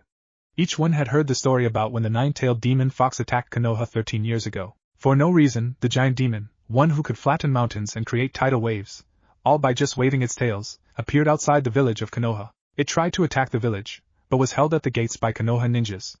The fox proved to be too strong, killing dozens of ninjas. But what when all hope seemed lost, the fourth Hokage faced the demon in mortal combat. No one knows how, but the fourth was able to defeat the creature. However, it cost the man his life. Naruto had always wanted to be like that. To face hell itself for the sake of protecting all of those he loved. The fourth Hokage had been considered the greatest ninja that the world had ever seen and one that the world might not see again. That's what Naruto wanted to be. The most powerful Hokage in the world, just like the fourth. Now, Iruka said, breaking Naruto from his trance. We'll continue this next week when we put you in teams with you Jonin teachers. Right now, I believe your parents are waiting outside to wish you congratulations. The new Genins cheered and got up to meet their parents. All except one, who slowly got up and followed his classmates out. In the hallway, the class turned left to go out the front while Naruto turned left to head out the back. Naruto's plan was to just head to Ichiraku's and wait for his friends to get done celebrating with their families. He doubted he could handle the whispers of the villagers as he walked past them, but he barely took 2 steps before a hand grabbed his shoulder. Naruto turned around to find Iruka with a confused look. Where are you going? Asked his teacher. You said everyone's families are waiting for them outside, said Naruto glumly. I don't exactly belong out there. Iruka put a hand on his brother's shoulder, causing the blonde to look up. But I think you'll find something just as good waiting for you out there. Naruto frowned, but turned around and headed back towards his classmates. He curious about what Iruka meant. A man was hoping across the rooftops to his previously planned location to lay his trap. Plan B it is. Naruto walked out the front doors to see a crowd of parents praising their children for their accomplishments. He could feel his chest tighten in pain and jealousy at the love between family. It was the one thing he wanted, yet he had no one to share it with. Choji was standing with his parents, who were standing with the Nara and Yamanaka clans as well. Shikamaru was yawning while being berated by his mother for being lazy. His father, Shikaku, just stood by and watched a smirk. Inoichi, Ino's dad, was talking with his wife while Ino, their daughter, was missing. When the 3 clan leaders saw him, they waved. Naruto grinned and waved back. He always liked them. Since he was friends with their children, they treated him like anybody else. Shino was holding a quiet conversation with his parents, while Naruto noticed that his family was given a wide berth. It ticked him off that people were avoiding them just because of their jutsu styles. Personally, he saw nothing wrong with their clan styles. They were normal like any other family. Kiba was boasting loudly about his tests being a walk in the park while his sister, Hana, smacked him in the back of the head. His mom, Tsum, was laughing at her pup's antics and told Kiba that she would show him a new jutsu as a graduation present. Hinata was blushing slightly as she spoke with her father, Hayashi. He was wishing her congratulations, but then starting telling her that she might begin to show improvements once she was sorted onto a team. Naruto saw Hinata's face fell at that. Naruto almost growled. He and his friends spent nearly a year trying to get her confidence up and her father berates her. It really ticked him off. Since Sasuke was the only member of his clan left, he didn't have anybody to wish him congratulations. Well, except the girls who had a crush on him. In fact, they were still saying how cool he was as he tried to return back to his family's compound. Several girls trailed behind, including Sakura and the missing Ino. He shook his head and continued to walk out of the schoolyard. But he felt himself cringe at the words of others as he walked by. There he goes. He actually passed? Isn't that the freak? Monster's a genin now. With each insult, he could feel himself sink lower and lower into a depressed state. He thought that if he could prove himself to be a graduate, he would begin to earn respect. But that didn't seem to be the case. Right now, he just wanted to get to the ramen stand. He hurried forward to the gate, almost home free, when someone called out his name. Over here, Naruto, a soft voice called out. The boy turned to see his 3 favorite people waiting under a tree. Ayame, Tsuchi, and the 3rd Hokage. Naruto smiled and hurried over to his friends. You actually came? The 3rd chuckled and engulfed the boy in a hug. Of course. You didn't think I was going to miss my favorite Gaki's graduation, did you? Naruto laughed, his spirit beginning to lift. Thanks, Gigi. It's only natural that you would show up to see the next Hokage graduate. The group laughed. Tsuchi stepped forward and flicked his finger at Naruto's headband. I've always wanted to see that on your head. Now I think my goals in life are now complete. You can't mean that, Pops. You still have to wait until I become Hokage. That I do, chuckled Tsuchi. Ayame then came forward and wrapped Naruto in a tight hug. There was no doubt in my mind that you were going to pass, Ayame whispered to him. Naruto rubbed the back of his head and smirked shyly. Well, with all the luck you gave me, how could I not? Ayame giggled and blushed. Tsuchi caught this and smirked. Is there something I should know about? He teased. Both kids blushed and both shook their heads. Tsuchi and Sarutobi chuckled at their obvious care for one another, even if they won't admit it. The 3rd stopped first and turned towards the gate. Well, I better get back to the tower. I still need to finish my work. You'll be back at the stand later for ramen, right? Tsuchi asked his friend. If I can, I'll try. The 3rd walked to the gate, but then turned to Naruto. Can you walk with me? Sure, Gigi, said Naruto. He turned to his friends. I'll see you back at the stand. See you later, Naruto-kun. Later, Squirt. Naruto turned and hurried to catch up with the 3rd. As he left, Naruto's friends walked up to the Ichirakus. Where is Senpai going? Asked Hinata. The Hokage wanted to speak with him. He'll meet with us back at the stand later, said Ayame. What a drag, Shikamaru complained. Now we've got to wait on him. Come on, kids, Tsuchi said. I'll serve you a couple of snacks before he gets back. Yes. Choji cheered. Food. The 5 walked out of the schoolyard and into the streets. They were about to turn towards the stand when Ayame broke off and went into the other direction. I'm going to go buy some ice cream for you guys as dessert. Any special flavor you want? Vanilla, please, said Hinata. Me too, said Choji. Humph. Sounds good too, said Shikamaru. Bring me back a pint of mint, Ayame, said Tsuchi. Sure thing, Dad. Ayame began walking to the grocery store for ice cream. What makes a ninja strong, Naruto? The 3rd asked the blonde. The 2 made it to the tower a few minutes earlier and were now standing on top of the tower, watching the sunset. The 2 usually did this at least once a week, whenever they weren't at the ramen stand. Naruto usually came after school to learn more about what it meant to be Hokage. A strong shinobi? What kind of question is that? It's obvious that a shinobi needs strong jutsu in order to be strong. Only the fastest, strongest and most intelligent ninja become the greatest. The 3rd chuckled. Well, you almost right. Naruto looked up at the old man with a raised eyebrow.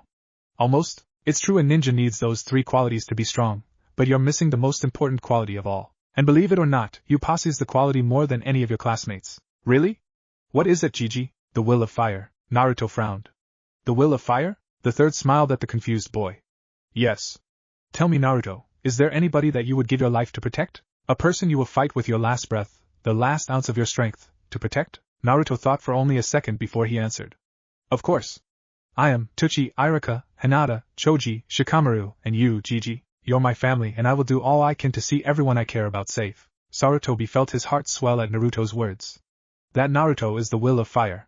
The heart and spirit to protect those who you care about. That's what the village means and a true meaning of being a shinobi. What about you, Gigi? What defines your will of fire? The Sandaime smiled and gazed out over the village. My will is to protect everyone in this village. Each man, woman, and child is like a family member to me and it's my duty to protect them. With my strength, heart, spirit, and will, I'll protect each villager with my life. That's what it means to be a shinobi.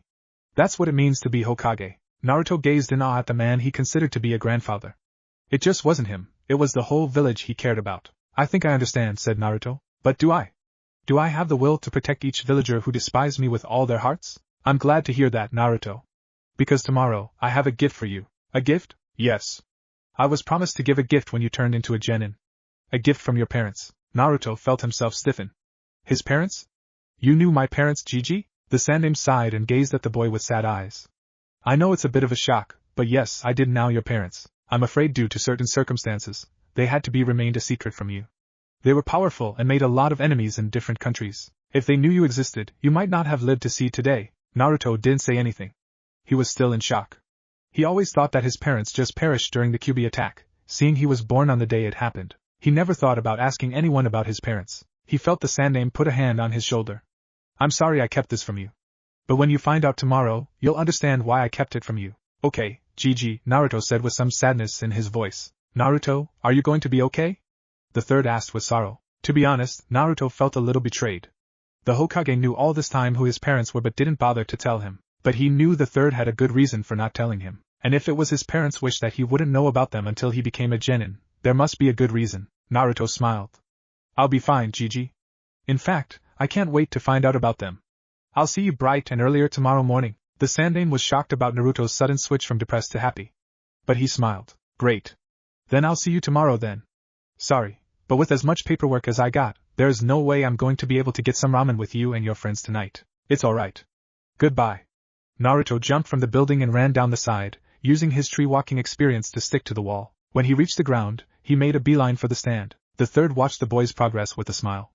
When he was out of sight, the smile disappeared. I just hope you can handle the truth, Naruto. Ayame smiled brightly as she walked back to the stand with vanilla, mint, and Naruto's favorite, chocolate ice cream. The sun was about to go down, and everybody was closing their shops. She had to hurry if she was going to make it back. Since her mother passed away, she's been pretty much in charge of the woman needed around the house. She did the grocery shopping, the cleaning out of the house, and took care of her dad. Her mother's death affected him the most. For nearly 3 months, her father kept the ramen stand closed and spent all of his time in a depressed state. Only when Ayame threatened to move out, at age 10, did Tucci do something. Then, a week after they reopened stand, a small blonde changed their lives. Seeing him in a defenseless state brought her father out of his depression and back to reality. Ever since Naruto came into their lives, the Ichirakus have become a family once again. Seeing how Naruto brought her father back, she immediately knew that he was something special. He did what he could to help around the stand and sometimes around their house. Naruto, besides being a ninja, was handy when it came to plumbing, electrical wiring, and other fix-it-at-home talents. Ayame thought it something to do with him living on his own, and the fact Naruto never gave up, either in his studies or training, added to the list of his impressive abilities. He never backed down, never attacked anyone without cause, and always tried his hardest. But nevertheless, she always thought the boy was more of a man than anybody else she knew. And that's why she would always love him. She smiled at the thought of the blonde as she turned the corner of a street. She was less than a few blocks away from the stand when it happened. 2 arms wrapped around her waist. They knocked the bag from her hands. She tried to scream, but her captor had already shoo-shined away. It happened so fast no one even heard her make a sound. Naruto rushed through street towards the stand. He could feel his stomach growling in anticipation of another good meal. Even the glares the villagers around him would not put him into a bad mood. Ever since he left the tower, he kept wondering what his parents were like. The third had told him the pair were very strong ninjas. Maybe he'll have a picture of them. When Naruto was a little kid, when the villagers treated him like an outcast, he prayed every night that his parents would come and help him. He wanted to be a normal kid, with a mom and dad, friends, and a nice home to live. Instead, he lived alone and was treated like a monster. But when he met the Ichirakus, his pain began to fade. Then, when he met Choji, Shikamaru, Hinata and Iruka, he forgot about being lonely, but always wondered who his parents were. By this time tomorrow, he was going to learn who his parents were. He picked up the pace to tell his friends the good news. He rounded the corner and felt his foot hit something hard and cold. Naruto stopped and looked at the ground. There was a white sack with what looked like a gallon of vanilla ice cream, a pint of mint, and half a gallon of chocolate. He picked up the pint and noticed it was still cold, and had hardly softened. Who would leave ice cream in the middle of weight? Hinata's favorite flavor is vanilla.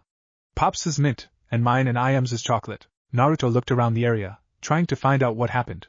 In seconds he found 2 small, female-sized footprints in the dirt. Naruto took a breath. He trained in the academy to focus his senses, and he could smell a slight hint of the strawberry-scented shampoo Ayame washed her hair with. Was Ayame? A faint whistling rung in his ears. He recognized it and ducked. There was a solid thunk in the garden wall above his head. Naruto stood to see a kunai embedded in the wall, just a few inches above his head. On closer inspection, he saw a note attached to it. He yanked the kunai out of the wall, and unwrapped the message. With each word he read, he felt his blood boil. Demon, I have your girlfriend. If you want her to live, steal the forbidden scroll from the Hokage's office tonight, and bring to the training grounds you spend your time at. You have 1 hour after the sun sets. Inform anybody about this and I'll send your girlfriend back to you a piece at a time. Naruto's hands shook as he finished. One of the few people he cared about most in his life had been taken. Whoever this person was, they were going to pay, with full interest. Because now, Naruto knew this was the time his will of fire was going to burn. He crumbled the note and looked the west. The sun wouldn't be down for at least another half hour. He didn't have much time. And it was the perfect time to test out his new jutsu he didn't get to show Iruka. Sarutobi had just sent the ANBU guards home, assuring them he would be okay. There had not been an attack on his life for nearly 10 years. And frankly, he was tired of the guards watching him constantly as he did his work. He got down with his latest stack of paperwork, and was beginning to work on his final stack for the evening. If he hurried, he might catch the kids and Tucci for one bowl before they went to sleep. A thump outside of his door made him hesitate. He thought he was the only one in the building after the guards left. The third stood up and walked to the door, kunai in his hand. He placed his hand on the doorknob and turned. Just as the door swung open into the hallway, Sarutobi felt a familiar presence of chakra and relaxed. "Naruto, what are you doing here?" asked the third as he fully opened the door. "Ninja art, Nudo Jutsu." The third felt something hit against his chest, then wrap around his body. His arms were pinned to his sides. Then, another around his knees and his feet. The force caused him to lose his balance and fall to the floor. The Hokage struggled against the bonds, shocked that Naruto would attack him and the durability of whatever he was tied up with. If it was ropes or even chains, he would have been out in an instant and prepared to fight. But whatever the substance was, it was strong, tight and only bound more tightly the more he struggled. "Sorry, Gigi," said Naruto as he stood of the fallen man. Sarutobi looked up from the floor to see the boy with a small hint of anger, but it was mostly filled with remorse and fear. "What are you dash?" The third started when something hit him in the mouth. It covered it completely, and immediately sealed his ability to talk. It was exactly like the stuff he was trapped in. He then caught a whiff of it under his nose and his eyes widened in shock when he recognized it. "Noodle dough? It's my newest technique. I just made it about a month ago when I screwed up a batch of noodles," Naruto explained. "The dough was really thick and strong, but I couldn't do anything with it. Just for kicks, I needed my chakra with it to see if it would loosen up, but it didn't work. Then, some jerk came by the stand and started bad-mouthing me. I got mad and threw the dough at him. What happened to him is just what happened to you." Sarutobi was shocked that the boy would come up with such an unusual jutsu. Despite the situation, he felt a surge of pride at Naruto. "You really are an unpredictable ninja." Naruto stepped over the fallen lord and made his way to the cabinets. Sarutobi tried to turn over and see what he was doing, but Naruto was done quickly and was back in the Hokage's vision. When the third saw what he was holding, he struggled harder against the bonds. "I'm sorry, Gigi, but Ayame's been kidnapped." The Hokage immediately stopped and looked up at Naruto with shocked eyes. "I know. Her captor ransomed her for this scroll. If I don't give it, she will die." Naruto recognized the look in the third's eyes as he struggled once again. He wanted to help. "Sorry, old man, but if I tell anyone, she'll die anyway." Naruto turned and headed out the door. He stopped before he fully exited. "The dough will harden and crumble in a couple of hours. It does when the chakra I put into runs out. If I'm not back before that time, you might want to send someone after me. They're at my training field." Naruto looked over his shoulder and smiled. "Thank you for everything you've done, Lord Hokage." Then disappeared. Sarutobi, despite Naruto's warning, continued to struggle against the dough, but realized the boy was right. It was impossible. However, Sarutobi was more afraid of what Naruto might discover what was in the scroll than it falling into the wrong hands. "I hope you can forgive me when you read the scroll, Naruto." Iruka was finishing his reports about his new graduates, and prepared to send them to the Hokage tomorrow. The forms were a detailed summary about each genin's skills and suggestion about who they should be paired with when teams were decided. He put his forms into a folder, and got ready to his students at Ichiraku's. As Naruto's brother, it was his duty to embarrass him in front of his friends and ultimately, have a fun time. He was also going to give Naruto his graduation present. Iruka smiled. Naruto was like him in so many ways it was scary. When his parents perished 13 years ago, Iruka spent most his time being a class clown and pulled pranks on the villagers. He did it mainly to be noticed, since his parents were gone, and he didn't have any friends. He mainly became a teacher so he would never see any student alone and friendless. He knew the pain of being alone and how dark and cold it could be. He made a promise that he would never let a student go through that. Ever. For years Iruka never noticed a student like that. Each one had a family to love and friends to spend time with. But then Naruto came along. Iruka spent every moment a teacher could with the boy. He saw the loneliness in the boy's eyes and the shakiness of his skills as ninja, so Iruka decided to become his friend. At first, he may have been a little strict and mean, but eventually, the boy opened up to him and the two became friends. Iruka would visit Naruto and his friends at the ramen stand after class and Naruto would ask for training tips on the weekends. Through the years, Iruka never blamed Naruto for the death of his parents. Though he knew what Naruto held, he knew the boy was never a demon. A banging on the door broke Iruka from his thoughts. He hurried and opened it to find Mizuki, breathless. "Mizuki? What's wrong?" "It's Naruto. He's stolen the forbidden scroll from the Hokage's office a few minutes ago." Iruka felt disbelief at Mizuki's words. There had to be some mistake. Naruto would never do that. "You need to go meet the other Chunins at the Hokage Tower," Mizuki said. Iruka nodded dumbly, then took off. Naruto stood impatiently next to the abandoned cabin that was in his training field, waiting for Ayame's captor. He kept praying that he was making the right decision by coming alone. He came early and had about 30 minutes left before the deadline was up, but he would not risk Ayame's life like that. Even if it meant he had to die. He kept staring at the scroll that was propped up against the wall, glaring at it like it was the scroll's fault he was in this situation. All of this trouble just for a few jutsus written on a piece of paper. Curiosity getting the better of him, he grabbed the scroll and plopped down to read it. Just what's so forbidden about this scroll anyway? Naruto gently snapped the bind that held the old scroll together and unrolled it. He read the first few lines and raised an eyebrow. Shadow Clone Jutsu? Iruka arrived at the tower to see all of the lights were still turned off and the rooms completely empty. There were no chunins or even umbu stationed anywhere in the building. As he made his way to the Hokage's room, his confusion grew. Shouldn't there be other chunins here? After all, the forbidden Jutsu scroll is the most important item in the village. If any enemy ninja got their hands on it, they could destroy the hidden leaf. He turned around a corner in the hallway and spotted the door open to the Hokage's room. And on the floor, bound, was the Hokage. Iruka hurried forward and dropped onto the ground beside the Hokage. He saw that he was bound and gagged by some unknown material. He grabbed the substance around the third's mouth and pulled. It didn't budge. The third shook his head, groaning in pain. Iruka apologized and looked at the gag. Then tried again. When he touched it, he felt a tiny bit of chakra flare around it. Getting the idea, Iruka pushed the chakra into his hands and tried once more to remove the gag. It began to pull off, but not before taking a few pieces of the third's whiskers and skin. Sarutobi spitted and coughed, trying to get the junk out of his mouth. Then glared at Iruka. Next time, why don't you just rip my lips off? Sorry, Lord Hokage, apologized Iruka. Then looked at the gag. What is this stuff? Don't ask, snapped the third. Listen, Naruto, I know, he stole the forbidden scroll. Mizuki told me the chunins were being organized to track him down. The Hokage frowned. Mizuki told you that? Yes. Why, what's wrong? Naruto stole the scroll because Ayame was kidnapped and held as a hostage for the scroll. Iruka's eyes widened in surprise. That's why he stole it. The question now is how Mizuki found out when I had not seen him since this morning? Asked the Hokage. Iruka and Sarutobi were silent for a few seconds before their eyes both widened in shock. Forget about me. Get to his training grounds. Right. Naruto smiled as his latest technique dispelled in several puffs of smoke.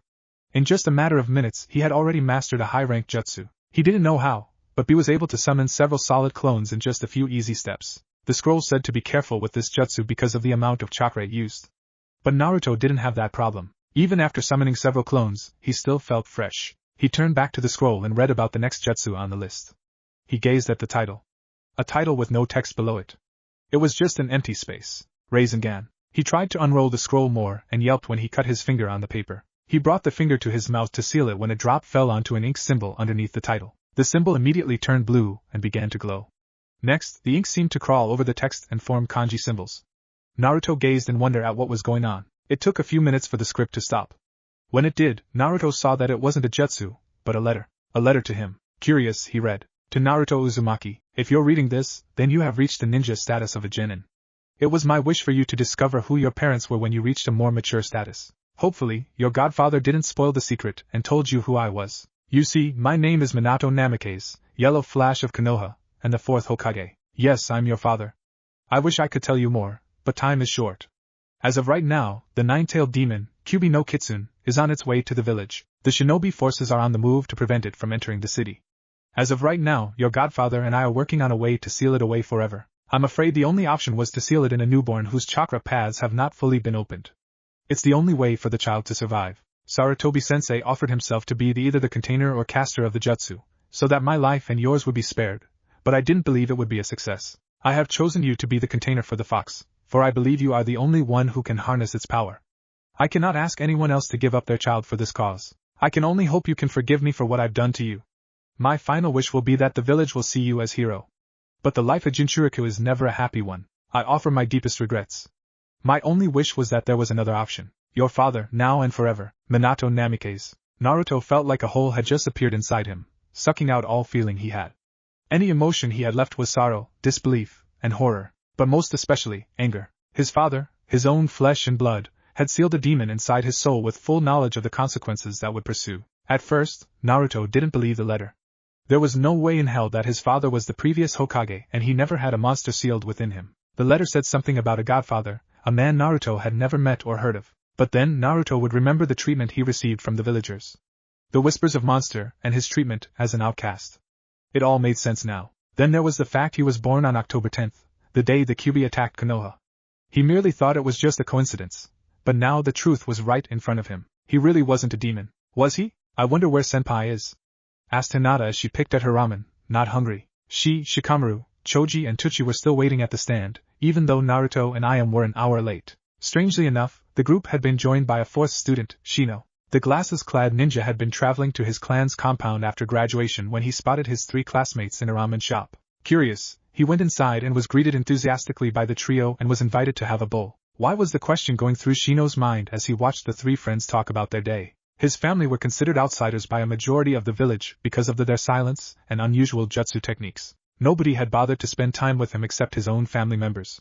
He overheard one of the girls in his class that he was cold, silent, and creepy. Even though he didn't show it, he felt his Kikeichu insects buzz inside him in irritation. That's the reason Shino was quiet and cold. His emotions were tied to his insects. Whenever he felt happy or anger, his insects would get excited and hurry through his body. It wasn't uncomfortable, but their buzzing could get real annoying real quick. During battle it didn't bother him since he was focused on fighting. But today, a classmate reached out to him and wished him congratulations. Throughout all of his time at the academy, this was the first time anybody gave him a kind gesture. Shino was confused why this boy was addressing him when he was considered an outsider as well. The blonde pulled pranks, made jokes and was basically only an average shinobi, and yet, Shino felt he needed to study the boy more, because for the first time, Shino felt like he could actually have a friend. Is he usually this late? Shino asked. When it comes to ramen, Naruto is never late, Choji said. His face was etched in worry. He hadn't even touched his food. And what's more, Ayame is late as well, Shikamaru mumbled from his arm pillow on the counter. It looked like he was just being lazy, but everyone could tell his body was just as tense as everyone else. Could she just be late getting the ice cream? Shino asked. She would have to have bought it from the other side of the village, said Tochi. The nervousness was clearly etched on his face. The group just sat in silence for a few more minutes. Tochi cleaned the countertop for the 12th time. Hinata stirred her ramen with her chopsticks. Choji's foot was tapping against his stool as he stared at his bowl. Shikamaru just slept, and Shino watched the group. Shino, just by spending a few minutes with, could tell everyone cared about Naruto. He realized that Naruto was not an outcast at all. He had friends like everyone else. It was only a handful, but it was enough. Seeing the emotion build up, Shino decided to do something. Let's go look for them, he suggested. Everyone in the stand turned to him, their faces written in surprise. That's a good idea. But what if they come back while we're looking for them? Asked Choji. Leave that to me. It's the most logical choice. I should help you with your search. How? Asked Tochi. Shino just stood from his stool and walked outside. He raised his arms from his sides and held them aloft. After a quick moment, a cloud of insects had emerged from both sleeves of his jacket and from around his collar. Everyone walking in the streets just stared with disgust and mortification, while his classmates smiled. They knew what he planned to do and were not at all sickened by his jutsu. After a moment, the insects swirled in the air before dispersing and flying out over the village. Tochi, who watched with fascination, asked, "What did you just do?" My insects can recognize every chakra signature from my classmates. It's one of the first techniques I taught to them. If they find Naruto's signature, they'll inform me immediately. What about Ayame? Asked Tochi. My observations are not misinformed. Naruto shares a special bond with your daughter, am I correct? Tochi smiled while Naruto's friends smirked. With the time he spends with you and Ayame, his scent is probably on the two of you. My insects are not trained as much as an Iken in tracking, but they can recognize scents as well. They'll inform me if they find anything, explained Shino. Shino, you're a genius, Hinata said as she sent Shino a warm smile. Shino was glad his insects were no longer in his body because he felt himself warm slightly at her words. Naruto sat on the ground, his back leaning against the cabin. When he got done reading the scroll, he just rolled it back up and placed it on the ground beside him. Then, just stared off into the forest, almost forgetting about Ayame. The truth had finally come out. He was the son of the 4th Hokage, and child made into a sacrifice the moment he was born. The reason he was an outcast and a monster had finally been revealed to him. Naruto didn't know what to think about himself. Never in his life did ever think he was demon. He didn't have any urges to kill or destroy like what he heard about in the stories 13 years ago. He felt just like, well, a kid. He got up every morning, went to school, trained, spent time with his friends. That's what a kid did, not a monster. However, he did know one thing. That his father was the 4th Hokage and he gave Naruto the burden of harvesting a demon. The 4th knew his son would be blamed for the demon's attack, despite his final wish for his son to be a hero. What kind of a father would sacrifice the life of his son? A father is supposed to protect his son, to shield him from danger and pain. His father no Namikaze did the exact opposite. For that, Naruto would never acknowledge that man as his father. A light crack in the woods made him lift his head up. It was too obvious to be natural. Naruto realized it must have been Ayame's captor. He pulled himself off the ground, pulled a kunai out of his holster, and got ready. Regardless of the shock he had earlier, he had to be on guard to protect Ayame. A figure had leapt through the shadows and landed 10 meters in front of Naruto. He could see that the figure was garbed in the basic Chunin garb with 2 large shurikens strapped to his back. His headband was wrapped around his hair, but his face was still obscured by the shadows. That is, until the figure rose up and the moonlight lit his face. Naruto nearly dropped his kunai in shock. Mizuki-sensei? Mizuki smirked. I see you actually followed instructions for once, Naruto. Naruto got back on guard. Where's Ayame? Oh, she's fine. Just tied up in the woods behind me.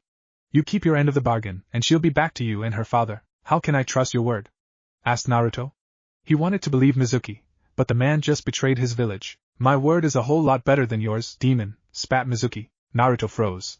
Hearing that term now seemed to have a bigger impact than it did earlier. Once again, Naruto's doubt began to cloud his judgment. Mizuki saw this and smiled.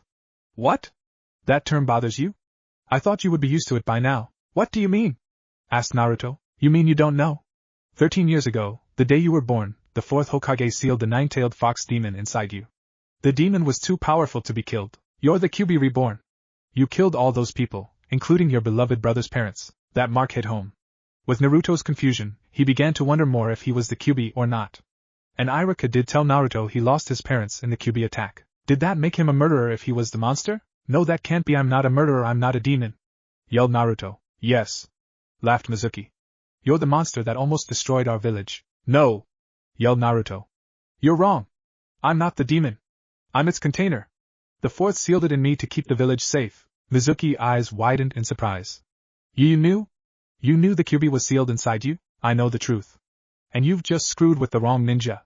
Naruto chucked his kunai towards Mizuki's neck. Mizuki snapped out of his shock and deflected the kunai with his own. He then gazed at Naruto with rage. You made the worst mistake of your life, said Mizuki as he unstrapped on the shuriken. He began to spin around his hand and chucked at Naruto. Now burn in hell, monster! Naruto knew the shuriken was traveling too fast him to dodge. Believing this was the end, he closed his and waited for the pain. He heard the thunk of the shuriken striking its target and a grunt of pain, but he didn't feel any pain. He opened his eyes to see Iruka standing in front of him with his arms stretched out, shielding him. He could hear his labored breathing and see the shuriken protruding from his back. Ni-san! Cried Naruto. He couldn't believe it. After everything he'd done in the past hour, his teacher stepped in front of certain death to save him. Iruka, through his pain, smiled at Naruto. Hey Naruto, he whispered. Why did you save me? I killed your parents, said Naruto, beginning to tear up. I'm nothing but a monster. Iruka began to cry as well. No. You didn't kill them, Anaki. The Kyuubi did. You could never hurt anyone unless you had to. A demon doesn't have a heart of gold like you do. There was a moment of silence before Mizuki began chuckling. My. It seems the monster actually has someone that cares for him. An orphan for an orphan. If it wasn't so revolting, it would be cute. Iruka slowly turned around to shield Naruto. Every step he took, he groaned with pain. You're not going to touch him or the scroll, Mizuki. You'll have to go through me to do that. With pleasure, Mizuki smiled darkly. He began to walk to the duo. Naruto. Take the scroll and get out of here. Get back to the tower and warn the Hokage what's going on, said Iruka. What? Naruto exclaimed. I just can't leave you. That's an order, Genin. Iruka barked. Now go. Naruto hesitated for a second, then turned around, grabbed the scroll, and leapt to the treetops. Iruka watched him go, then turned back to Mizuki. Now where were we? I found him, Shino said suddenly. The others snapped out of their dazes and turned to him. They had been waiting for around half an hour for news. Where? Hinata asked. The queen inside me heard from one of the soldiers found Naruto's chakra trail. It's in the northwest part of the village, about 3 kilometers. That's Naruto's training grounds, said Shikamaru. What's he doing there? Asked Tochi. I don't know, but I'm going after him, stated Choji and took off in that direction. Hinata and Shikamaru followed closely behind him. Shino turned to the ramen cook. I'm sorry, but my insects have not found your daughter yet. I'm sure she's okay. Just follow your friends and help Naruto out. Friends? The word was so foreign to Shino that it took him by surprise. Never once did he hear that word referred to him and a group of people. Were those really his friends? He didn't know, but a great feeling was warming his heart at the thought of having friends. Shino nodded and leapt after his friends. Naruto ran through the treetops and branches with the scroll strapped to his back. Tears blurred his sight, and his lungs were about to burst, and his conscience was screaming at him to turn back and help Iruka. He hopped to the forest ground and sat down against a tree, trying to catch his breath. He had never run so hard in his life, even in training. That jutsu he did earlier must have affected him worse than he thought. Taking a guess, he figured he was only a kilometer outside of the village walls. Once he arrived, he would head straight to Gigi and tell him what was going on, but he didn't get up from the ground. He kept staring back over his shoulder, looking towards the area where he left Iruka and Mizuki to their battle. Guilt was gnawing away at his mind. He should have stayed behind and helped fight, rankings be damned. Iruka was injured and in no condition to fight. Naruto heard a twig snap, causing him to freeze. There was a few minutes of silence before Mizuki's voice rang out through the woods. Naruto! I have your girlfriend and brother. Bring out the scroll and I'll let them go. Panic began to fill his chest as he got the scroll from his pack and gripped it tightly to his chest. You've got 1 minute. If I don't bring me the scroll, they're dead. Naruto's fear increased. Mizuki was serious. If Naruto didn't do something, the two people he cared about most in the world was going to die. He had to think of something, but to save what he could, there was only one option. Give up the scroll. Naruto was being torn between his care for his loved ones and his duty as a shinobi. Could he live with himself? He gave up the village's most treasured secrets just to save them? Your will of fire. Naruto froze as the Hokage's words ran through his mind. To protect that which you love most, you'd give your life. The third was right. If he couldn't protect what he loved the most, how could he be a shinobi? Your time's almost up, demon. Are you willing to sacrifice them? Never. Naruto shouted and he jumped around the tree. He dashed towards the direction Mizuki's voice. A few jumps and he spotted them. Mizuki was standing on the branch of a tree, nearly 4 stories off the ground. He had a sick look on his face as he held his hostages to his sides. Iruka was unconscious and had several cuts and bruises on his face. The shuriken was removed from his back, but he was still bleeding pretty bad. Ayame was bound and gagged, but was unharmed. Her eyes were wide with fear and streaked with tears as she gazed at Naruto. Mizuki smiled. So the monster came back to help. How sweet. Now give me the scroll and I'll let your friends go. Naruto gripped the scroll. How about a different trade? You release them and use me as a hostage instead? You think I'm stupid? Mizuki snapped. Why should I use you as hostage when I can have the scroll now? Because if any harm comes to them, I'll pay it back 1,000. Mizuki laughed. You fool. What can a little fox like you do? He then pushed Ayame and Iruka a little farther from himself. You know what? I've changed my mind. I'll let you choose which one to save and then just kill you afterwards. Who's it going to be? Your girlfriend or your brother? Now choose. Mizuki pushed Iruka and Ayame off the branch and to the ground. With the way they were falling, they would land straight onto their heads. Iruka would have landed on his feet because of his skills, but he was still knocked out. Ayame had no ninja training, so she was likely to die as well. Believe it or not, this was what Naruto was hoping for. Naruto charged forward as soon as Mizuki let go of them and ran straight for the tree. Before he got the base, he put his hands together in a cross symbol. Multi-shadow clone jutsu. Numerous pops of smoke surrounded the area around him and immediately formed into exact copies of himself. 1,000 to be exact. At once, they separated into 2 groups and formed a cushion to catch the falling Iruka and Ayame. Mizuki was shocked at the number of clones Naruto managed to create. Not only did he create numerous amounts of shadow clones, they formalized immediately and caught his hostages. He didn't even notice the original still running up the tree. Naruto trusted his clones to catch them and went straight for Mizuki. The Chunin didn't even know Naruto was there until his fist sank into his gut, lifting him off the branch. While Mizuki was in the air, Naruto twisted in midair and slammed his heel into Mizuki's back with a spinning heel kick. The force shot him straight into the ground, the impact causing a small crater. Naruto landed on the branch and watched Mizuki struggle from the ground. He got to his feet. He gazed at shock and fear at the shadow clones who were glaring at him from all directions. I told you I was going to pay you back in full, sensei, Naruto smirked. Wait. Maybe we can work something out, yelled Mizuki. Sorry. I don't take refunds. Get him. Mizuki's screams reverberated throughout the trees as Naruto's clones beat the living crap out of him. In minutes the clones disappeared from the area and Mizuki was unconscious, bruised and smoking. I don't know how the smoking thing works really. Naruto jumped down from the tree and went to Ayame, who had been freed by Naruto's clones. She ran up to him and immediately glomped on him. He returned with it with enthusiasm. After enjoying the moment, he pulled away and cupped her face with his hands. Are you okay? He didn't hurt you, did he? Ayame shook her head, smiled, a few, fresh tear leaking from her eyes. No, he didn't. She then grabbed him into another hug. I knew you would come for me, Naruto chuckled. Of course.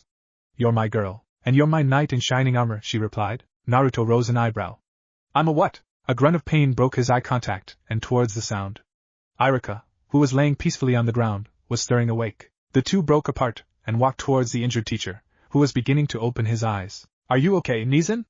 Naruto asked as he knelt down beside Iruka. Considering there is a giant hole in my back, I'm doing just fine, Iruka grinned. I'm proud of you, little brother. You've proven yourself to be a splendid ninja, even after what you did to Lord Hokage. Naruto cringed and rubbed his neck. You knew what happened? Yes, and while an ingenious jutsu, it may end up straight into that scroll you stole. Really? Naruto? A voice called out. A moment later, Shikamaru, Choji, Hinata and Shino leapt out the trees and into the clearing. Hinata rushed forward immediately began looking at Iruka's injuries. What happened to you? Asked Shikamaru.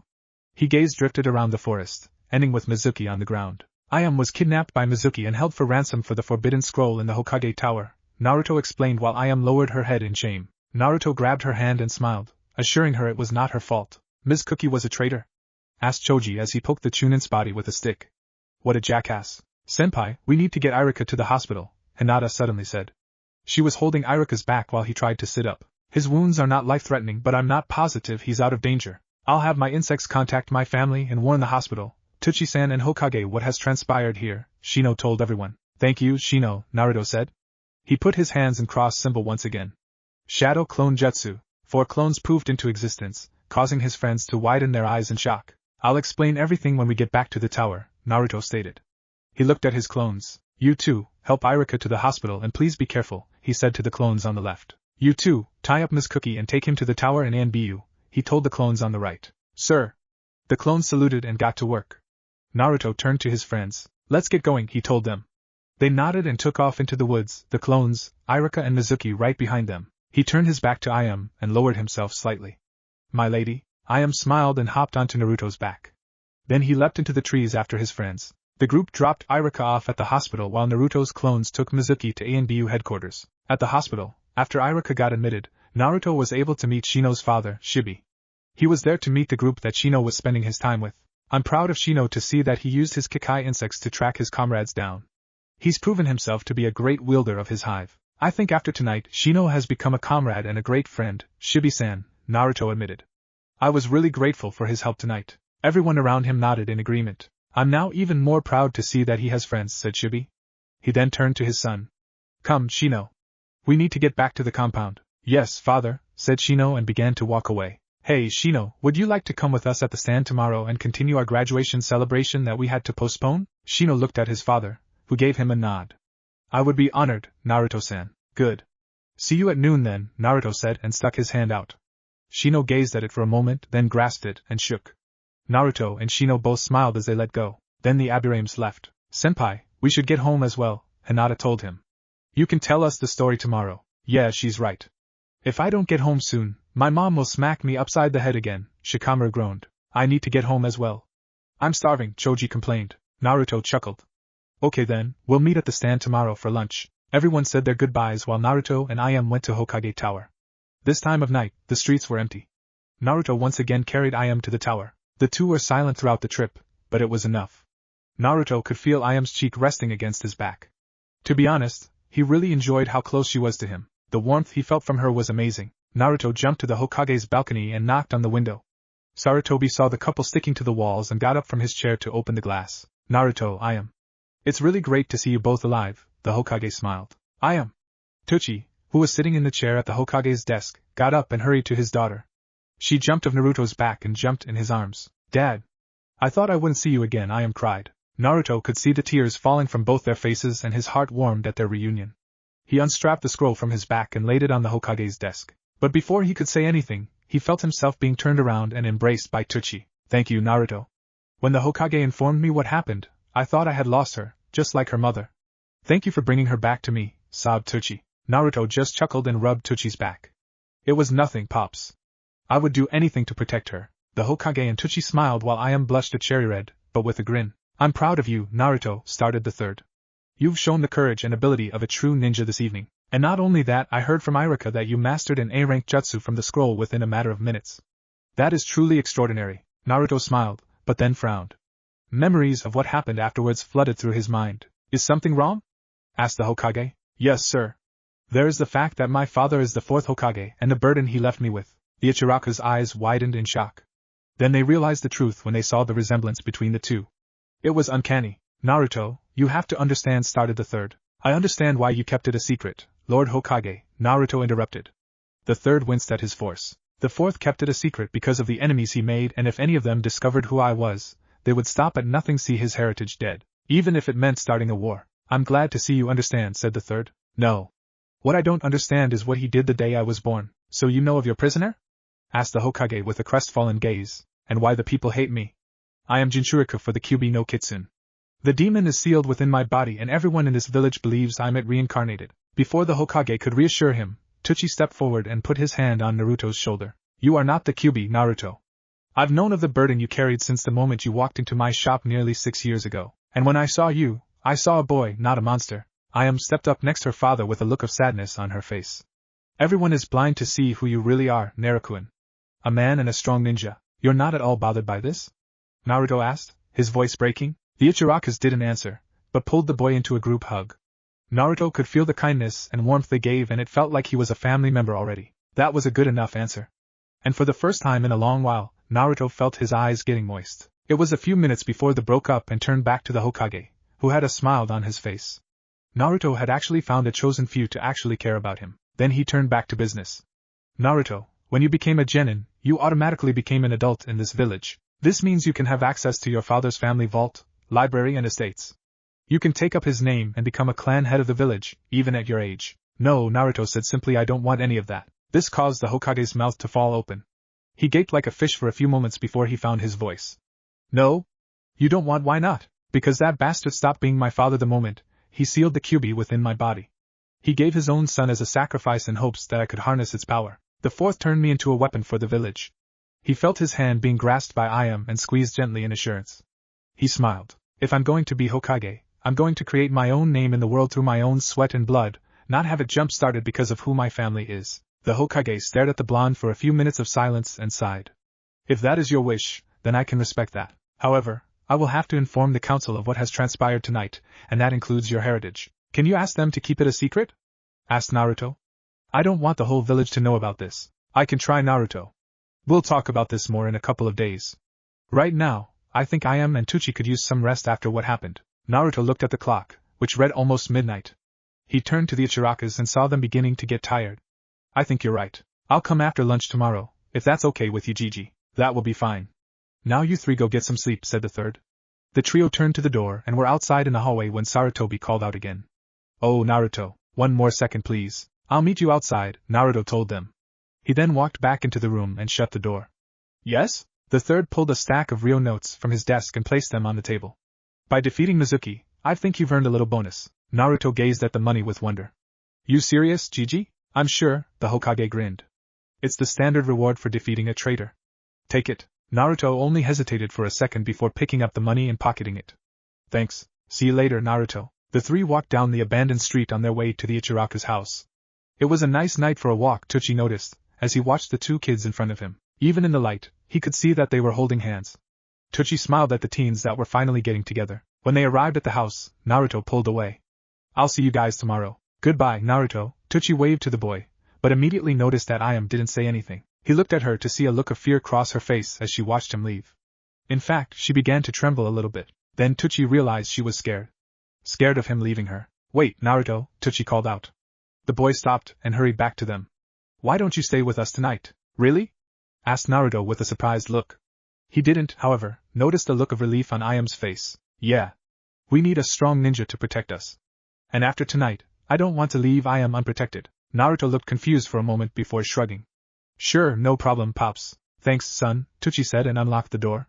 He led the way to the kitchen and turned on the light, illuminating the small apartment that was his. Naruto had only been over a few times, but always enjoyed his visits because of its homely feel. The living room had the basic necessities, a couch, TV, recliner, coffee table, while the kitchen was stocked a refrigerator, sink, and cooking stove. Next to the front door was a small staircase that led to the rooms upstairs. Ayame went straight up the stairs into her room while Naruto followed Teuchi into the kitchen. Teuchi pulled a bottle of sake from the fridge, pulled the top off and took a hearty swig. You shouldn't drink, Pops. It's bad for your liver. Teuchi chuckled. After what happened tonight, how could I not? I almost lost the one thing that matters most to me in this world. Ayame's fine, Naruto stated. Nothing bad is going to happen to her as long as me and you are watching out for her. That's why I asked you to stay over tonight, Teuchi muttered. She's terrified. This was the worst thing to happen to her, and you saved her from certain death. Don't be surprised if she's going to start being clingy to you. Naruto blushed slightly and muttered something about not minding, which Teuchi heard and snickered. You're head over heels for her, aren't you? Asked Teuchi. I am, Naruto admitted. But we can never be. Why not? Because I'm a shinobi and a long life is never guaranteed. I could be alive today and dead next week on some mission. I can't leave Ayame like that. There was a moment of silence before Teuchi sighed. Naruto, I'd rather Ayame be with you than any other guy in the world. I don't care if the son of the daimyo came and asked for my daughter, I wouldn't give her to him. But why me? Asked the blonde. Because, as Ayame said, you have become more of an adult and a man than anyone she's ever seen. And you have proven to me over the years that you are filled with the right guts to always be at her side and keep her safe. That's why. Naruto gazed at wonder at the man who in no was related to him, was telling him that he was the perfect guy for Ayame. He always thought a father is never supposed to like the guy his daughter was dating. The two actually used to team up and scare Ayame's other boyfriends when they had the chance. Tucci put the bottle back into the fridge and snapped Naruto out of his daze. Now I want you to march up those steps and get ready for bed. You can use the room on the left. Naruto, who visited only a few times, never stayed over and never went upstairs. He made his way up the steps and was almost at the top when Tucci called him. Hey Naruto? Why didn't you accept your father's heritage? Even if you don't like him, you could have been a clan head and lived at the Namikaze estates. You could have been rich instead of hanging out with us. Because the fourth was my father only in blood, not by love. And besides, I already have a father. Really? Who? The third? No.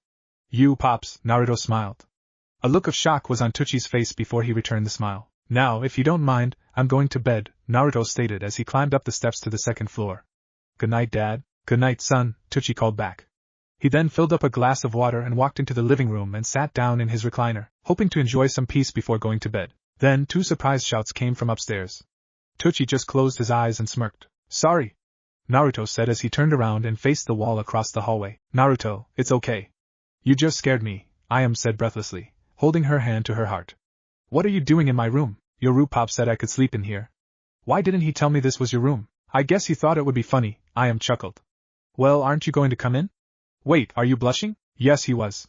When he walked through the door and saw Ayame, though she was naked at first due to the skin he saw, but in the glimpse, he saw that she was wearing a pair of short sleeping shorts and a cream-colored shirt that matched her skin. Naruto never saw Ayame much out of the clothes she cooked, and when she did dress differently, it was always a pair of jeans and a long-sleeved shirt. He had never seen her in shorts and right now, he couldn't get the image of her smooth legs out of his mind. He could hear her walking across the room towards him. Well, if you want, you can stay with me. After tonight, I could use a teddy bear to hug. What you say, Naruto? He felt her arms wrap around his neck and her cheek against his.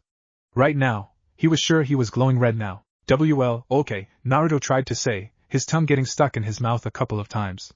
He felt Ayame let go and heard her walk back to her bed. Naruto slowly turned around to see her pulling the covers over her. She looked up and saw him looking a little fearful. Ayame just smiled and patted the side of her bed. Naruto swallowed and slid in beside her after taking off his jacket. He could feel his heart pounding as he laid beside Ayame, the two just staring at each other for the longest time. Brown eyes lost in blue. Then Ayame shifted a little closer. Naruto, thank you for everything. I had no doubt you were going to save me, but I had never been so scared in my life. Naruto smiled. Ai-chan, as I said a long time ago, Kami couldn't keep me away from you. You are one of the few people who mean more to me than life itself, and I would gladly give my life to save yours. I hope you never have to, Naruto, Ayame said sadly. 'Cause if you go, I'll probably come right after you. Naruto's eyes widened. Ayame, why would you? Ayame silenced him by leaning in and kissed him. Naruto's eyes, if possible, widened even more. He felt his heartbeat speed up and his brain shut down. He couldn't seem to process that the girl of his dreams was actually kissing him. The two stayed connected for nearly half a minute before Ayame pulled away and snuggled into Naruto's neck. Because I love you, she mumbled. She then sighed and was asleep in minutes. Naruto, however, was wide awake. His heart was beginning to calm down, but his mind was racing. Ayame loved him. Not in a family sense, but actually love? All of his life, he dreamed of this moment even when he believed it would never happen. And yet here it was. A faint smile crossed his face as he nestled his head in her hair. The only thought running through his head as he drifted off, he hoped this wasn't a dream. After about an hour, Tucci went upstairs to check on the kids. He smiled when he saw the couple on the bed, both of them relaxed and happy. The next day, 7 people were chatting happily in a ramen stand. Tucci and Ayame were cooking lunch while 5 genins were eating happily. The main concern on their mind was how their tips jar was suddenly filled with several Rio bills. Shino was observing his new friends while they talked. Hinata giggled every 10 seconds, Shigmura shook his head and muttered, and Choji and Naruto were once again trying to top each other in eating the most ramen. In between bites, Naruto told the story of his adventure yesterday. Nice picture, Naruto, said the Hokage. I like the new clothes. Naruto smiled. He was now wearing a new outfit, courtesy of his friends. Actually, he looked like a cross between their outfits. He was wearing a black, cargo shorts like Choji's, a long-sleeved mesh shirt, like Shikamaru's, and a dark, gray jacket similar to Hinata's with the sleeves cut off, but still had the hood and no fur. He still had the weapons and orange wristbands. His goggles were around his neck instead of his head, where his leaf headband was tied. It was a few days later, after the scroll incident. Iruka had been released from the hospital and spent his free time with Naruto and his friends. He was completely amazed that his little brothers went over his former colleague and his new shadow clone technique. Sarutobi sighed and rubbed his forehead. Something wrong, Gigi? Asked Naruto. I'm afraid I have some bad news. I was able to keep your heritage a secret from the council, but it seems that my old teammates have found out. Naruto frowned. How? I'm not sure. That secret was limited to only the 4 people in this room the other night, and I know the Ichirakus never told a soul. The only thing that remains is that someone else was listening in that night. Whoever they are, they concealed themselves well for me not to notice. Naruto nodded and rubbed the back of his neck. So what do we do? Nothing right now, Sarutobi admitted. My advisors may be prude, but they'll keep it a secret from the council and keep it within the village. Just be on your guard, Naruto. They may try to persuade you to take your the fourth's name. They can be persistent about these things. I'll be careful, sir, Naruto assured. Sarutobi then pulled open the drawer of his desk and grabbed a scroll, which he handed to Naruto. That scroll contains all the information about the sealing process. I know it's a touchy subject, Naruto, but all the information about the Furin Jutsu is in that scroll. It's yours if you want. Naruto frowned again, but pocketed the scroll anyway. Thanks. On guard, old man. A voice called. The door quickly slid open and Child jumped through, only to trip over the extremely long scarf he was wearing and fall flat on his face. Naruto recognized him as Konohamaru, the Hokage's grandson. Naruto had heard the old man talk about how active his grandson was and showed him the picture on his desk. He was often told how the two were so similar. The boy got up and scowled at Naruto. It was you, wasn't it? You tripped me using a trap. There are no traps here, honorable grandson, said another voice from the door. A man garbed in the traditional black, ninja uniform, the headband, and was wearing a pair of dark sunglasses, which kept slipping off his nose. Naruto recognized him as Ebisu, Konohamaru's personal teacher. Naruto picked up Konohamaru by the scruff of his neck and held him at eye level. You know, it's considered very rude to interrupt a meeting, especially when the meeting consists of genin and a kage. Unhand him, shouted the man.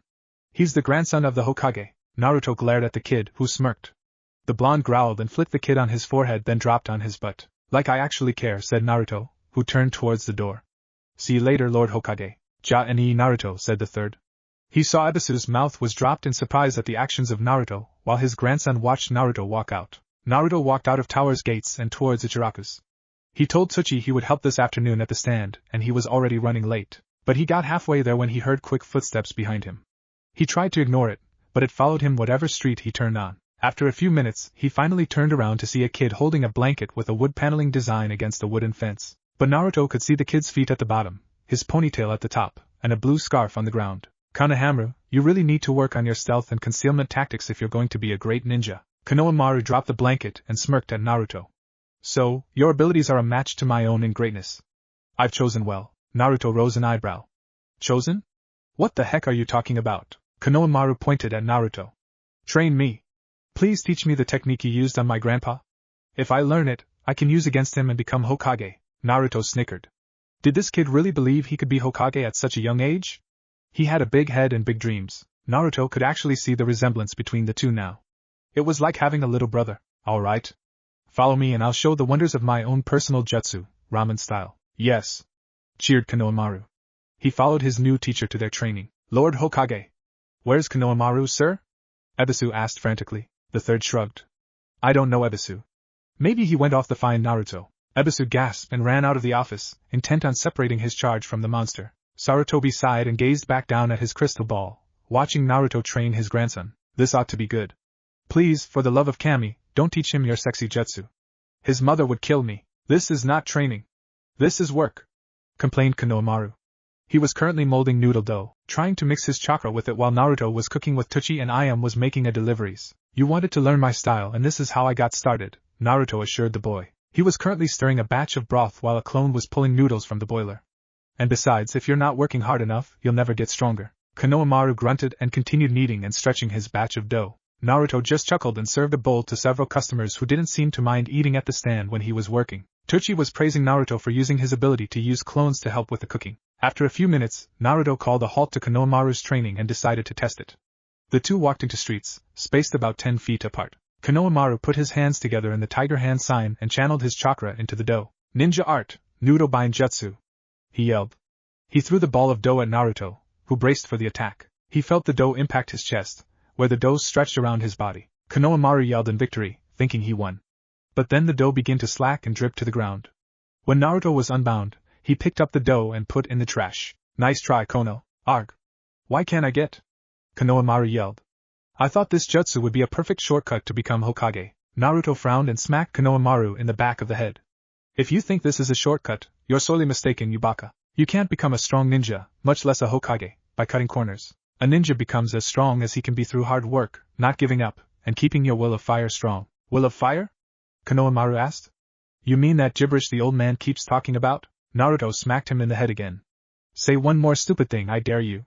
Your grandfather is an intelligent and strong shinobi. Don't you know why they call him the professor? Konohamaru shook his head, causing Naruto to sigh. Come on, groaned Naruto, pushing Konohamaru back into the stand. Apparently, that teacher of yours isn't teaching you anything. Let me tell you what it means to be a ninja. As the hours passed, the third watched Naruto taught his grandson the ways and meanings of a shinobi. From past experience to what he learned from Iruka, the third saw Konohamaru soak up Naruto's knowledge like a sponge. And while Naruto's ways may be a little unorthodox, Sarutobi had no problem with his grandson learning from Naruto. In the late afternoon, when people began to close up and go home, Ebisu finally found his charge hanging around the ramen stand. He was helping Naruto wash dishes. Honored grandson. It's time to leave. There's no need to hang around these peasants. What did you call us? Shouted Tuchi. I ought to beat the crap out of you. Calm down, Pop, said Naruto as he dried the dishes handed to him by Konohamaru. It's not his fault he's got his head so far up his ass. Oh, and a bad teacher. How dare you? I'm the elite of all Tokubetsu Jonin. It's my job to train all of the young students of the council the ways of the shinobi. Now let's leave, honored grandson. No, Konohamaru stated. He dropped his wash rag and walked out of the stand. The boy then faced Ebisu with his hands in the tiger seal. I'm through with you telling me what's right and what's wrong. From now on, I'm going to make my own decisions. Honored grandson, please stop this fool. Ninja art, Nudo Jutsu. Kanemaru yelled, throwing the dough ball at Ebisu. It wrapped around the teacher's body and bound his arms tightly. I finally did it. Ebisu struggled for a few seconds before he stretched his arms out to their fullest, stretching the dough out as well. With a yell, the dough snapped from its bindings. What? Though I had it down for sure this time, complained Konohamaru. Didn't use enough flour, Naruto told him.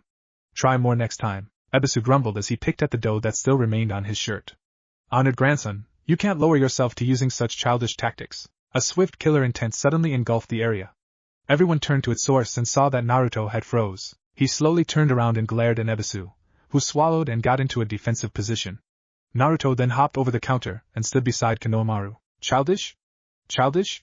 I'll show you just how childish my jutsu is, he roared. He then fired a dough ball at Ebisu, which caught him in the chest and wrapped around his body twice. Ebisu struggled, pushing all of his strength into breaking the binds, but he barely moved. But Naruto wasn't finished. Shadow Clone Jutsu. Two clones poofed beside Naruto, each one holding onto a ball of dough. The clones pushed the dough together, and then stretched out away from the other. They walked up to Ebisu holding onto a 10-foot-long stretch of dough. Naruto walked up to the teacher, pushed the dough his clones had to the dough wrapped around Ebisu's arms. He then grabbed Ebisu and pulled him forward while his clones stood their ground, using chakra to stick and keep their balance. If you think my jutsu is childish, you should really see this one, Naruto chuckled darkly. Ebisu looked at his situation.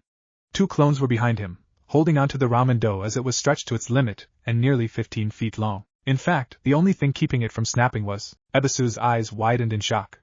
Wait a minute. Think about what you're doing, Naruto smiled. Don't worry. I am. Ninja art, ramen's slingshot.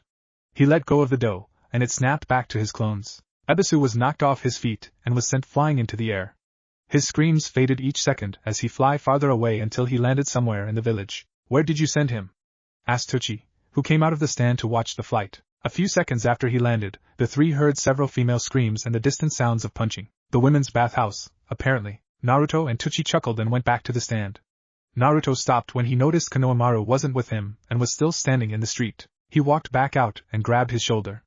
You okay? The boy shook his head. I really thought I was going to beat him this time. That all the work we did today was going to beat him. I guess I really am weak. Kono, you're not weak.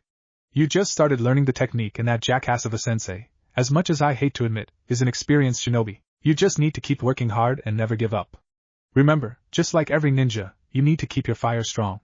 Only then will you become Hokage. Konohamaru looked up at Naruto. Really?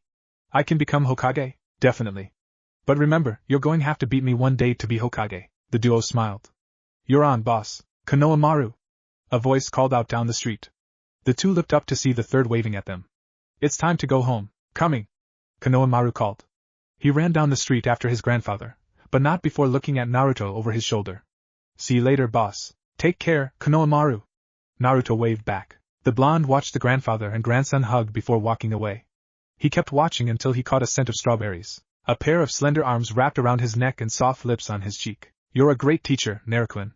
A great teacher with a great heart, said Ayame. Thanks, Saya-chan. A Jinchuriki is translated as human sacrifice, meaning his life is now shared with the bond in question, whether it's a Jutsu, human, or demon. The lives of two are then tied together in a symbiotic relationship. For as long as one lives, the other stays alive as well. When the host is bonded with a Biju, or tail demon, it's a better choice if the host is a juvenile with a premature chakra network so the Biju can bond with it better. An older host wouldn't work unless he or she has an enormous chakra network. Bijus are entities of pure chakra, so when it's sealed within the child, it can adjust the chakra reserves to suit both the host and the Biju. The host may find himself bearing some symbols or qualities that relate to his or her prisoner, such as eyes or fangs. All Jinchuriki will have a rapid healing factor along with stronger senses. They even share the same nature elements, and use the same jutsu as the Biju, maybe even the same behavior. A host's emotions are tied in the Bijus, and times when the host is under stress, the Biju's instincts and behavior can take over. But the most important article about being a Jinchuriki is the chakra they share. The dead demon-consuming seal is designed for the host to absorb the Biju's chakra over a period of time, safely and slowly. After a course of several years, there may be a time when the host and prisoner merge completely and become one being. However, this is only a theory since a host has never lived longer than 40 years. True, when a host dies, the Biju dies as well. However, in certain circumstances, a host will unseal the Biju from its prison, releasing it and killing the host. Why the host releases his prisoner is unknown. When sealed, the mark of Jinchuriki disappears and can only be viewed when the host gathers chakra within his or her body. Altering with seal can have devastating consequences if not properly handled, such as killing both the host and the prisoner. It must mean this mark, thought Naruto as he lifted up his shirt and applied chakra to the seal. A symbol immediately appeared on his stomach. To him, it looked like a sun with a swirl in the middle. The swirl spun around his stomach 4 times. Around the swirl it had 8 points. I wonder what it means. He unrolled the scroll a couple of more lengths before he got to the paragraph about the symbol. The Fuin Jutsu, dead demon-consuming seal, is basically a sealing and summoning technique. For each complete rotation of the mark calls a stronger god from the underworld to help with the sealing. The more rotations, the stronger the god and heavier the sacrifice. 4 rotations is the maximum, which calls forth the Shinigami, the Death Reaper. When he is summoned, the sacrifice must be the caster's soul, which belongs to the Shinigami for all eternity. Each star point represents each chakra gate within the host's body. The host and prisoner are tied by chakra, which fully seals the Biju within the host, therefore are tied together for both their lives. This may let the Jinchuriki to live for a very long time. So my father is tied to the Shinigami now, growled Naruto. I say that it is a suitable punishment for abandoning his son. Naruto rolled the scroll back up and put it on the dresser beside his bed. He then sat back and leaned against the headboard of his bed. After picking up a book from the floor, he began reading. After about an hour, he sat the book down and pulled a small, black pouch from his bag. Naruto pulled the pouch open and pulled out his gift from Iruka. It was an ocarina, a hollow flute carved from a block of wood. It was shaped like a potato with 10 holes carved into the side. It was rounded, not narrow and straight like a regular flute. It also had a very haunting tone that Naruto enjoyed very much. He scowled at the book Iruka got him entitled Ocarinas for Dummies. Grumbling, he put the flute to his lips and began to play. He only memorized the notes and the beat. It was one thing to memorize the notes, it was completely different to feel them. Sure, his rhythm was off and he sometimes misplaced his fingers, but for some reason, the notes calmed him down. The melody, as bad as his playing was, made him forget all about the problems he had. When the song was over, he put down the flute and actually felt his eyelids dropping. He didn't expect to fall asleep as soon as he was done, but he couldn't help it. He just pulled off his sandals, jacket, and closed his eyes. The last thought running through his mind was his new, favorite lullaby, Lugia's song. Naruto woke up more refreshed than ever. He ate breakfast, eager to begin a new day. Why? Because this was the day teams would be chosen. He hurried to the ramen stand, meeting all 4 of his friends. He got a good luck kiss from Ayame and the group leaped across the buildings towards the academy. How do you think the teams will be arranged? Asked Naruto. They usually pair up teams so each member can contribute to each other, explained Shino. I hear it was rumored that they'll pair the top shinobi, the top kunoichi, and the genin with the lowest grades together. Hear that, Shikamaru? Asked Hinata. You might get paired with Sasuke and Sakura. Troublesome, Shikamaru muttered. I thought I might get paired with Choji and Ino. Reform the old Ino Shikacho trio, huh? Asked Choji. I kinda like that. By the way, Shika, did your dad tell you what was happening? Shikamaru nodded, confusing everyone. What's going on? Asked Hinata. Shikamaru sighed. Our dad signed up for a team this year. Really? Asked Naruto happily. That's so cool. It would nice to have Chusa or Shikaku as a sensei. They were one of the few adults who treated Naruto like a ninja, says you. It would be a drag if Dad became my sensei. He trains me enough as it is. I would like Dad to be my sensei, said Choji. I would get to spend more time with him. The group arrived in class and took their usual seats. They arrived just in time to see the usual Ino vs Sakura fight to get Sasuke's attention. While entertaining, it reminded them just how pathetic some of the kunoichi could be. "Sit down and pay attention," yelled Iruka from the doorway. Everyone sat up straighter and sat in their seats. When they settled down, Iruka smiled at his class. "Today, you'll venture out with your teams. Protect yourself, your teammates, and your village with all of your strength, heart, power, and spirit. Remember, you're the heart of this village." Iruka then raised a clipboard to his eye level. "Now, team selection. Team 1 will consist of..." Naruto and his friends listened intently as Iruka named off each team member.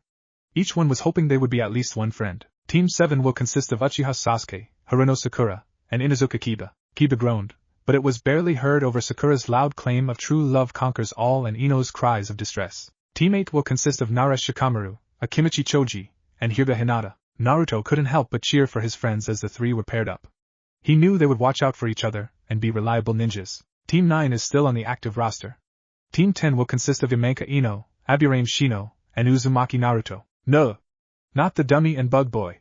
a certain female cried, who then banged her head on the desk and began to sob. Naruto groaned at Ino's complaint, but sent a smile at Shino, who nodded back.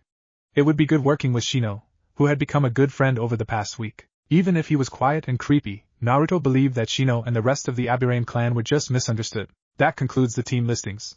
You now have an half hour for lunch before you meet back and be paired with your Jonin senseis. Dismissed. The class sat up and made their way outside. Some of them had already begun to pair up with their teammates. "Oh, Team 10.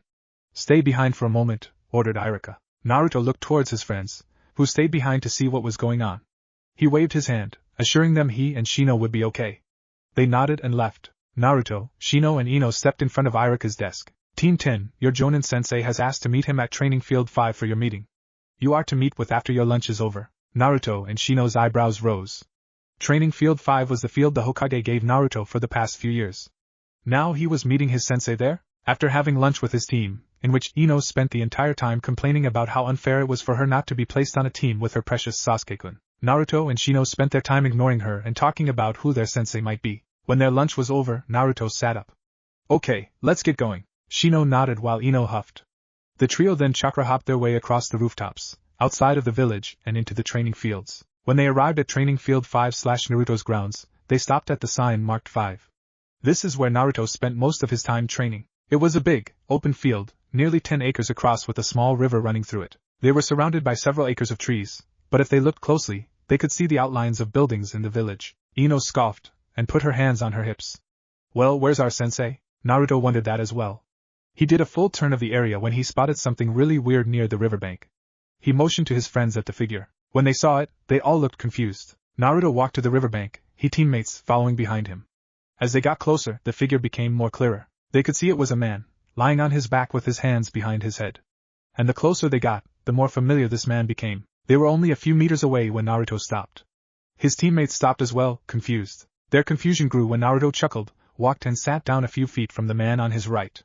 Naruto then stretched out on his back and laid his hands on his head. Shino observed them for a moment, confused at their actions. However, he walked up and sat down on the man's left side, only a few feet away. He then laid down on the grass and placed his arms on his chest. Ino huffed in annoyance, and sat down where she was. She didn't bother to lay down, but only glare at the males who were obviously not taking this seriously. For nearly 10 minutes, no one said a word.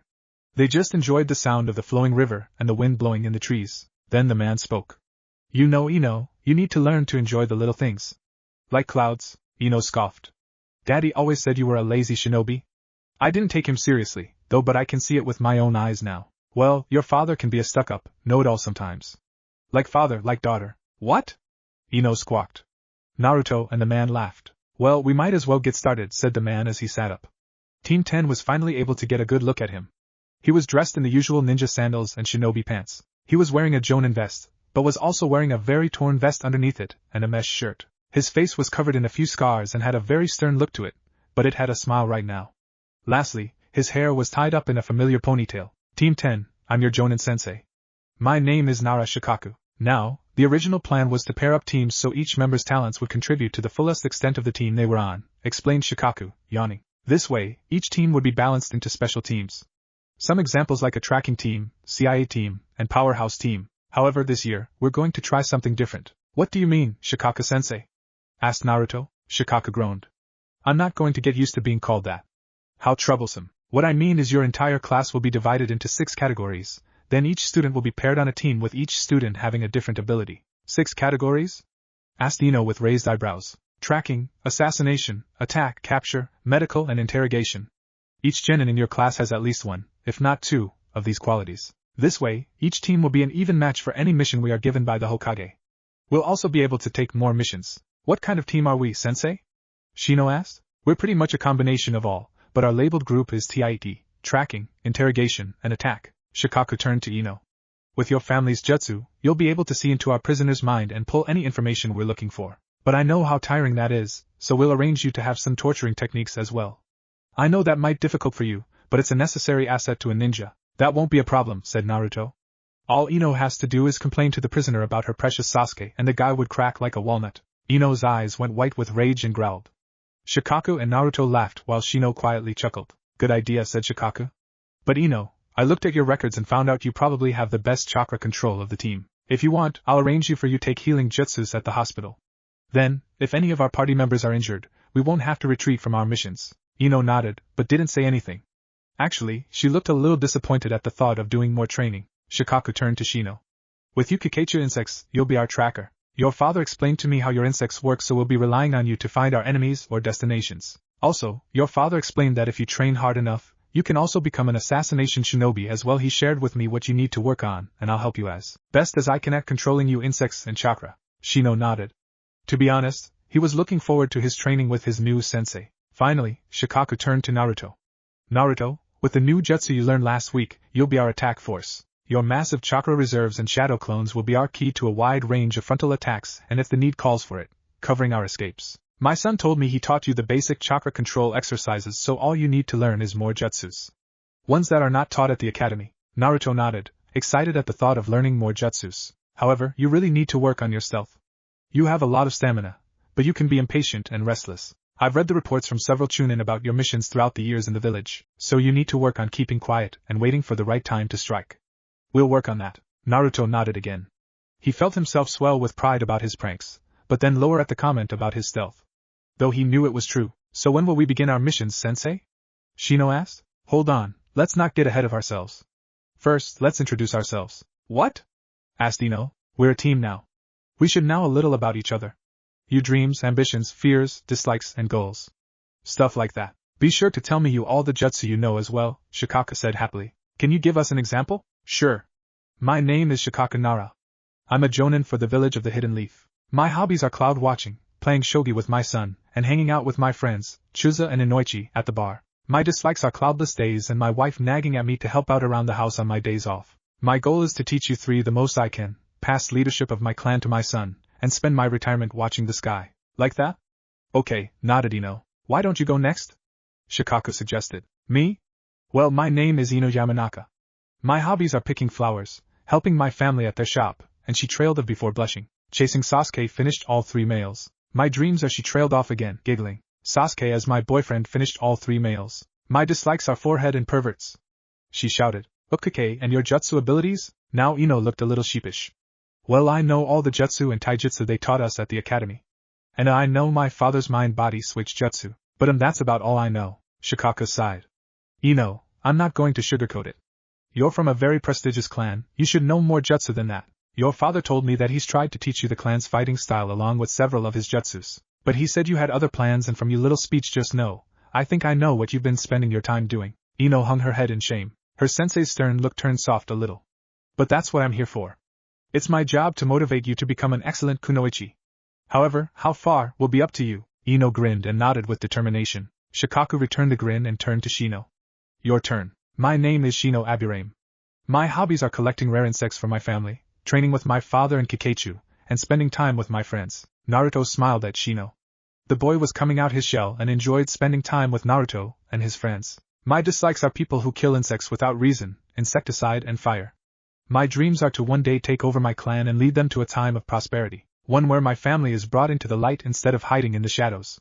The boy felt a hand pat his shoulder. Shino turned to see Naruto and smiled slightly at the blonde's friendship gesture. My abilities include the academy's jutsu and taijutsu. They also include my family's taijutsu style, a form of fighting that is derived from an old form of kung fu called Chao Gar the Mantis style. My jutsus include tracking, making a couple of clones from my Kikeichu, and a few others I'm afraid I must keep secret. At least for now. Fair enough, said Shikaku.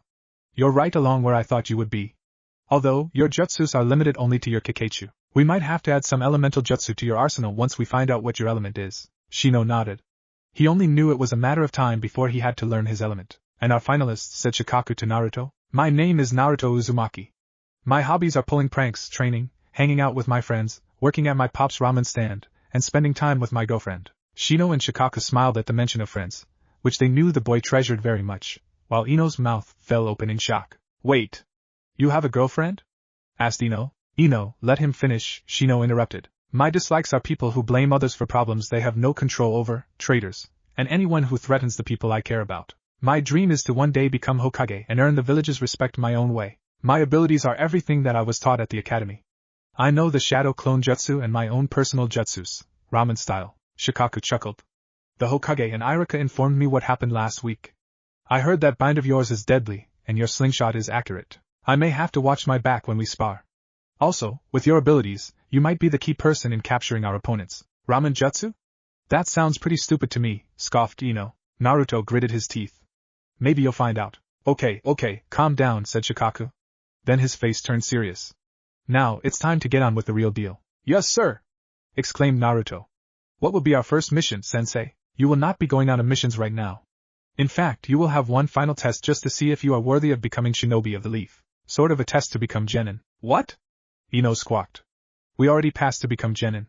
Why do we need to be tested again? I'm afraid that was a test to see who actually qualified to be Shinobi, Ino, Shikaku explained. This test will decide who will become actually genin, seeing that the council only wanted 9 applicants on the active roster. Everyone else will return at the academy for more training, so only 3 teams will pass, stated Shino. Correct. All tests will be given tomorrow. It's noon, so you 3 have until 8 a.m., when your test begins to prepare. Get a good, light breakfast eaten, bring all of your ninja tools, and be here at this field on time to take your test. What will be our test, sensei? Asked Shino. I will tell you when the time comes, said Shikaku. He stood up and brushed the grass of his legs. I wish you all the best of luck, because as troublesome as it is, I would actually like to see what you kids would do under my tutelage. With that, he shined away. Team 10 was silent for a moment before Ino stood up, brushed off her skirt, and began to walk off. Ino, where are you going? Asked Naruto. If I hurry, I can try to catch Sasuke-kun going home. If the tests are tomorrow, his team might be getting out. Naruto sighed, jumped up and leaped in front of Ino, blocking her path. Ino, I think Shikaku-sensei gave us this time to form a plan for tomorrow. What makes you say that? Ino asked skeptically. He said that only 9 applicants are going to pass. We will when he gives us our test for tomorrow, and I asked if 3 teams were going to pass, pointed out Shino. 3 teams, not 9 applicants. Shikaku-sensei agreed with Shino, whether it was intentional or by accident, said Naruto. If they wanted 9 applicants to pass, they would have paired us individually with the Jonin-sensei and tested us one-on-one. Instead they put us in teams.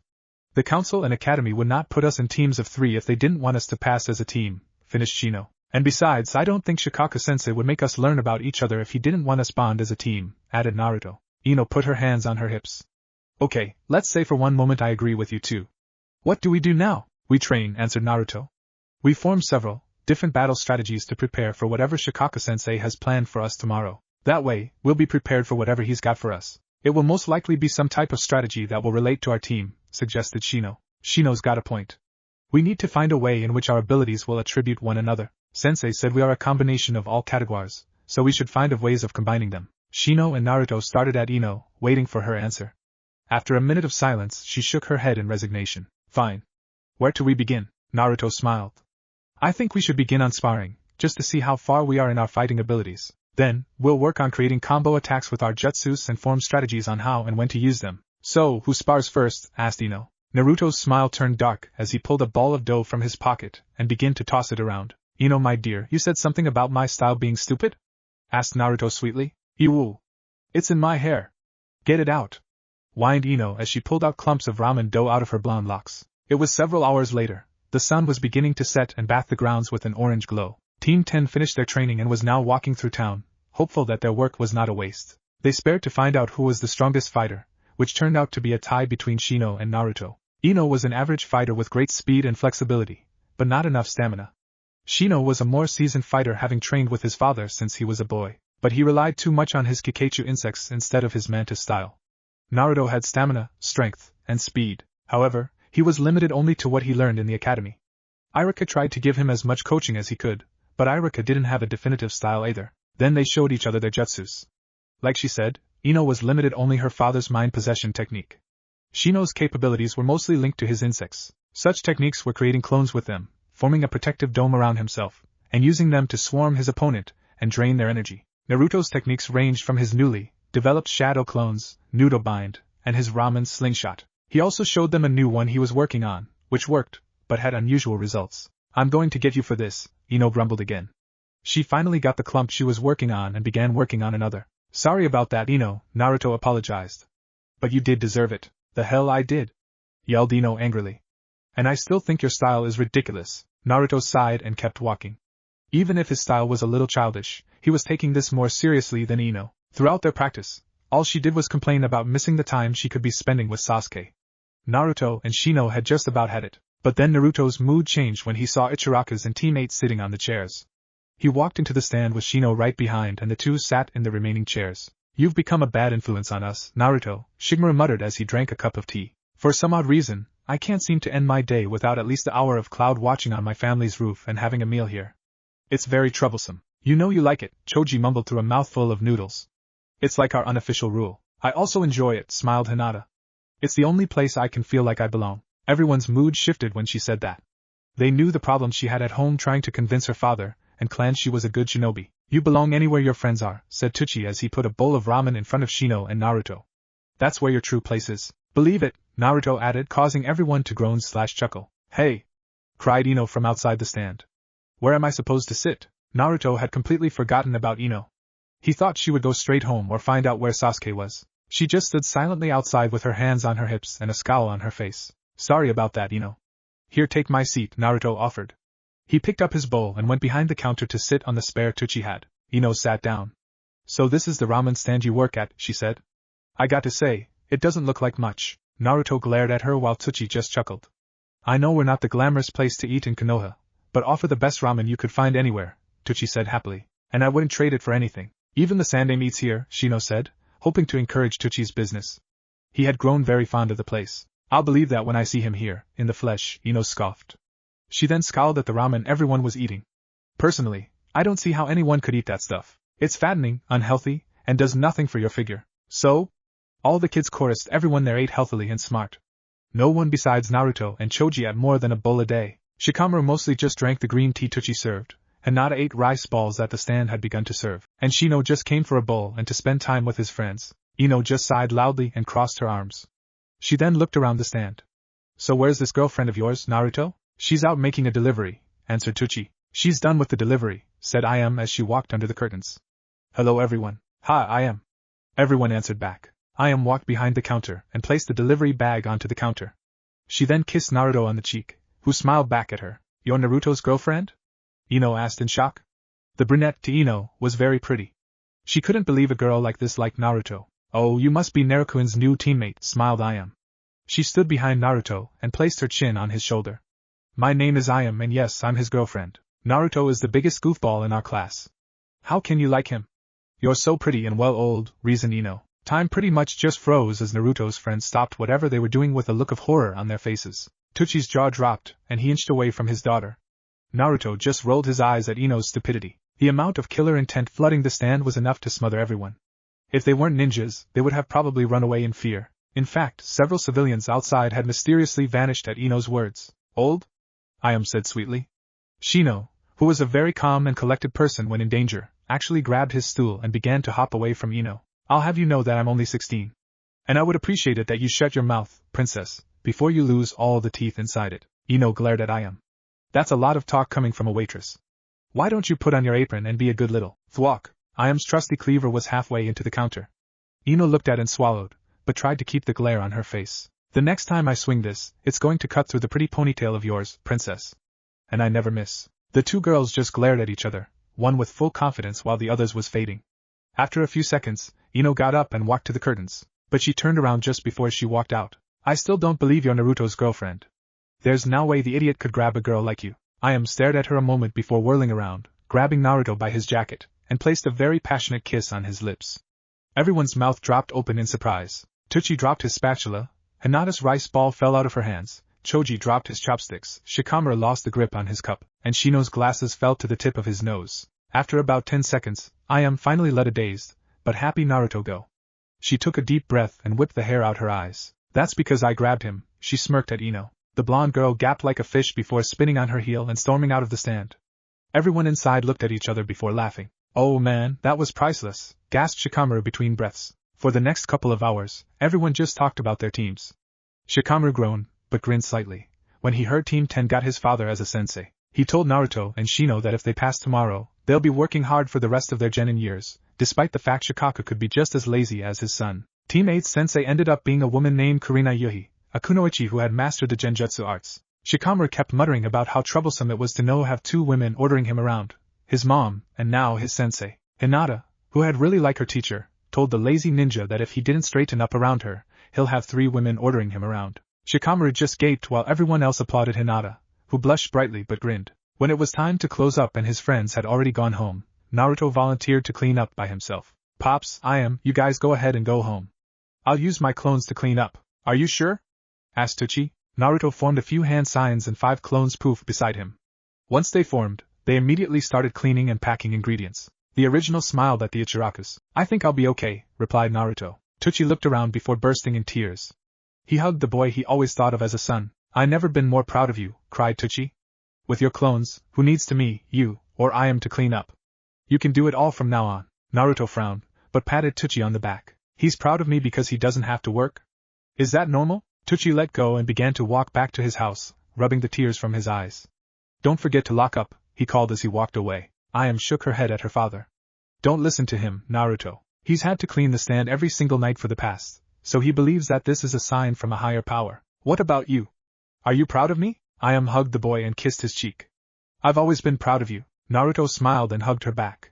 But she suddenly let go and began following her dad. Thanks for the night off, Naruto-kun, she called out cheerfully. Naruto was stunned for a few moments before he shook his head and grinned. Girls. Who can figure them out? While his clones worked, he pulled out Tucci's record book and began to balance the day's register.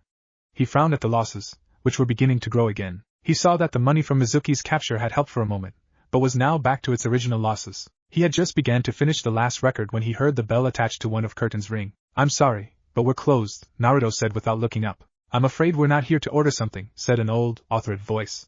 One belonging to a man. We're here to discuss your future. Naruto froze a moment before slowly looking up. There were 2 figures standing near the counter. One was a man wearing a blue kimono with a white, long-sleeved jacket over it. A short, gray beard covered his stern face and was wearing a pair of green glasses. The other figure was a woman, dressed in a light, gray kimono, an orange sash and a dark, gray jacket similar to the man's. Her hair was tied up on top her head with 2 small buns. He recognized them as the Sandame's old teammates. Naruto stood up and bowed in respect, despite the tension he was beginning to feel. Hamura-sama and Kohara-sensei, I'm honored that you've come here to Ichiraku's, though I'm deeply sorry that I don't have anything to serve you with. If you can give me a few moments, I can heat some herbal tea. Hamura began to say something when Koharu interrupted him. That will be fine, Naruto-san. We can wait. Naruto nodded, dispatched his clones, and then created 3 new ones to make the tea. While they waited, Naruto finished his records and wrote the latest low number for their income. He sighed and set the book aside, just as one of his put 2 steaming mugs of tea in front of the 2 elders.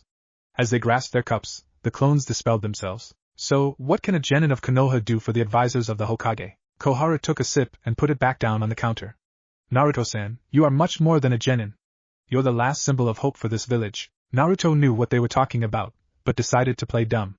I have no idea what you mean, Kohara-sensei. You know what we mean, snapped Hamura, banging his cup on the counter and sloshing tea on it. Stop acting like a blind fool, Naruto Namikaze. Naruto felt his temper rise, but didn't let it get to him. Hamura-sama, as I told the Hokage, I'm not going to accept the name of the man who sealed the Kyuubi in his own son. He turned me into a weapon that would serve the village like a faithful soldier. Are you saying you won't be faithful? Asked Hamura angrily. I will never betray my village, growled Naruto. I'll protect it, my family, and my friends with my dying breath. But do you know what I've had to live through before I met the people I care about? I was more alone than you could possibly imagine. I had no one except the 3rd Hokage as a friend. And to this very day, I'm still looked at as the demon that attacked the village 12 years ago instead of an orphan who lost his parents. Accepting your true name could change that, Koharu said gently. I highly doubt the whole village would accept me as the son of the 4th Hokage. And even it did, don't you think the 4th's enemies would realize his legacy survived and would want to take revenge on the village once again? By learning your father's secrets you could prevent that. His archives and library at his estates contained several of the most powerful jutsus ever created, persuaded Hamura. Then, with his jutsu at your and the village's disposal, you can strike fear into your enemies and guarantee your position as Hokage. If I'm going to become Hokage, I'm going to do it my way, said Naruto. Through my own power and will, not by names. Also, even I accept his legacy, I would only put the village in more danger. Hamura sighed. Don't you understand how important your father was? I know, said Naruto. I will say this. The fourth Hokage was an extraordinary man, a powerful shinobi, and a hero to this village. But he condemned me to a hard life. He decided my fate when he sealed the Biju in me. I was only a newborn and yet, he knew my life was going to be more difficult than any other person. Hamura began to say something else, but Kohara put a hand on his arm to silence him. Then she turned to Naruto. I think it's about time we left. I'm sorry to have bothered you so late in the evening when you still have your genin test to take tomorrow. Kohara put several coins on the counter, more than enough for their tea. Good luck. Naruto bowed to them as they left. It hadn't been a pleasant conversation, but it could have been worse. Hamura stepped back into the streets and walked away. Kohara lifted the curtain, but then turned back to Naruto. To be honest, Naruto-san, I agree with you. What your father did was not the best course of action. But please ask yourself one question, what would you do in his position? After all, when you become Hokage, you'll have to make such decisions. Before he could answer, she left. Naruto finished his work and locked the stand. He walked home, thinking about his team's strategies for tomorrow. He played Lugia's song to help calm his mind so he could sleep easier. However, his mind still buzzed with Koharu's question. What would you do? Naruto got up early the next day so he could prepare for his test. He packed his shuriken, kunai, explosive tags, some ninja wire, and of course, ramen dough. His holsters were strapped to his right leg while 2 pouches were strapped to his waist. Each separate pouch carried about 5 pounds of dough. He hoped it was enough. A few stretches, a quick breakfast, then he chakra hopped to his training grounds. He arrived with 20 minutes to spare. Just a minute later, Shino hopped into the clearing as well. Good morning, Naruto, Shino greeted. Hiya, Shino. Ready for today? Naruto asked eagerly. More or less, answered Shino. Is everything in place? Naruto patted his pockets, where his dough was kept. Ready. Are you They're in place. Do I want to know where mine is? No. Good. What are you two talking about? Asked Ino as she walked up to them. Her eyebrow was arched in suspicion. Nothing, said Shino and Naruto. Ino huffed, and sat down on the grass with her arms crossed. Naruto glanced at Shino.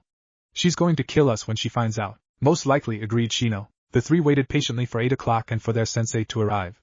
Shino and Naruto were going over each battle strategy. They tried to get Ino in, but she just scoffed and went back to staring at the landscape. At 8, Shikaku showed landed just a few meters away. Ino sat up and the boys quit talking. Good morning everyone, yawned Shikaku. Good morning, sensei, chorused Team 10. Their sensei spent the next moments yawning and stretching his back. As troublesome as it is, we have to get started on our test to see how well you three qualify as shinobi instead of spending such a nice day like this watching clouds float by. So what will our test be, sensei? Asked Naruto. A simple one, smiled Shikaku. He held his arms wide open. Your test is simply to capture me. Team 10 stood stock still before Ino exploded. What? Capture you? What kind test is that? I'll explain. The village will accept only the elite of genin into their roster. 9 teams were formed, 9 applicants will be selected. Your task is to capture me, a jonin, to the best of your abilities. The one who captures me will be selected into the active roster while the other 2 will be sent back to the academy for more remedial training. Shikaku dropped his arms. To make it interesting, I want you to capture me dead or alive. Use all of your weapons and ninja tools, because I want you to come at me with the intent to kill. But that could be very dangerous. You could get killed, maybe, sighed Shikaku. If I get killed by you 3, then I deserve it. It shows how soft I've gotten. So just capture you, Naruto said simply. Shikaku nodded. You 3 have until noon. By that time, if none of you have captured me, all of you will be sent back to the academy. Ino stiffened while Naruto and Shino did nothing. The 2 just stared at Shikaku with determination in their eyes. I will not step outside the boundary of Training Field 5, so that gives you another advantage. However, when you attack, I will fight back. I should also warn you, I won't go easy on you either. Now go! Team 10 hopped away and hid in the shadows surrounding the small field they were previously in. Shikaku smiled at their abilities. Well, not bad. They know how to conceal themselves well. Now let's see how this plays out. Naruto waited on the branch of a tree, watching his sensei walk around the training field, who was watching the sky. To a civilian, it looked like the man was just taking a stroll while cloud gazing. But the blonde could see Shikaku's eyes dart back and forth across the field. It was quick, but enough for a trained shinobi. The boy knew what his sensei was trying to do. He made it so obvious when he was trying to hide it. They were meant to pass this test as a team. The Hokage and Academy wouldn't pair 3 students together, only break them up the next day. Team 10 was formed under specific circumstances because their abilities would make them a strong team, because they would benefit themselves and the village. Naruto felt the branch he was standing on slightly shake. He turned around to see Shino perched near the trunk. So what do you think? Asked Naruto. Like we said, it's about teamwork, nodded Shino. Naruto nodded back. Let's go find Ino and try to convince her to work together. Shino suddenly froze, then groaned. Naruto looked at him skeptically. We're too late, Shino said, pointing to the field. Naruto followed his gaze and groaned as well. Let's do this, Ino called out to her sensei. She got into the basic defense stance taught at the academy. If I can capture a jonin, I can rub in Forehead's face that I'm a better kunoichi for Sasuke-kun's love. Shikaku, meanwhile, ignored her and continued to watch the sky. He chuckled. That one looks like a duck. Ino's eyes went white. Hey! Pay attention. I'm trying to fight you. Shikaku sighed and turned to Ino, not bothering to fight back. Ino, have nearly 3.5 hours before the test is up. Why are you engaging me now when you could wait for a better opportunity? All you've been doing is cloud watching for the past half hour. When are you going to prepare yourself? When it's you, I don't think I need to be prepared, smirked Shikaku and crossed his arms. I think the result will be the same. After all, your dad couldn't lay a hit on me, so why should you? Ino froze for a second before charging her sensei with rage in her eyes. You're dead, she cried. She threw a punch at her Shikaku, who back his head the slightest. It was just enough to miss by mere centimeters. Ino used the momentum to use a front kick at his stomach. Shikaku leaned his head forwards, sucking his gut back.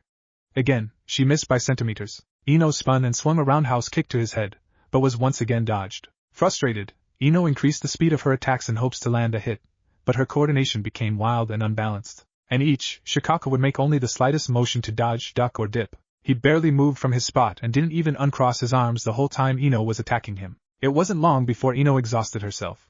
Cursing, she leapt back near the edge of the forest. Ino reached into her holster and threw several shuriken stars at Shikaku. However, instead of dodging or blocking them, the jonin just smirked and plucked the stars right out of the air. Ino's mouth fell open in surprise. Nice try, Ino, but not good enough. You let yourself get frustrated, in which you were blinded by your anger.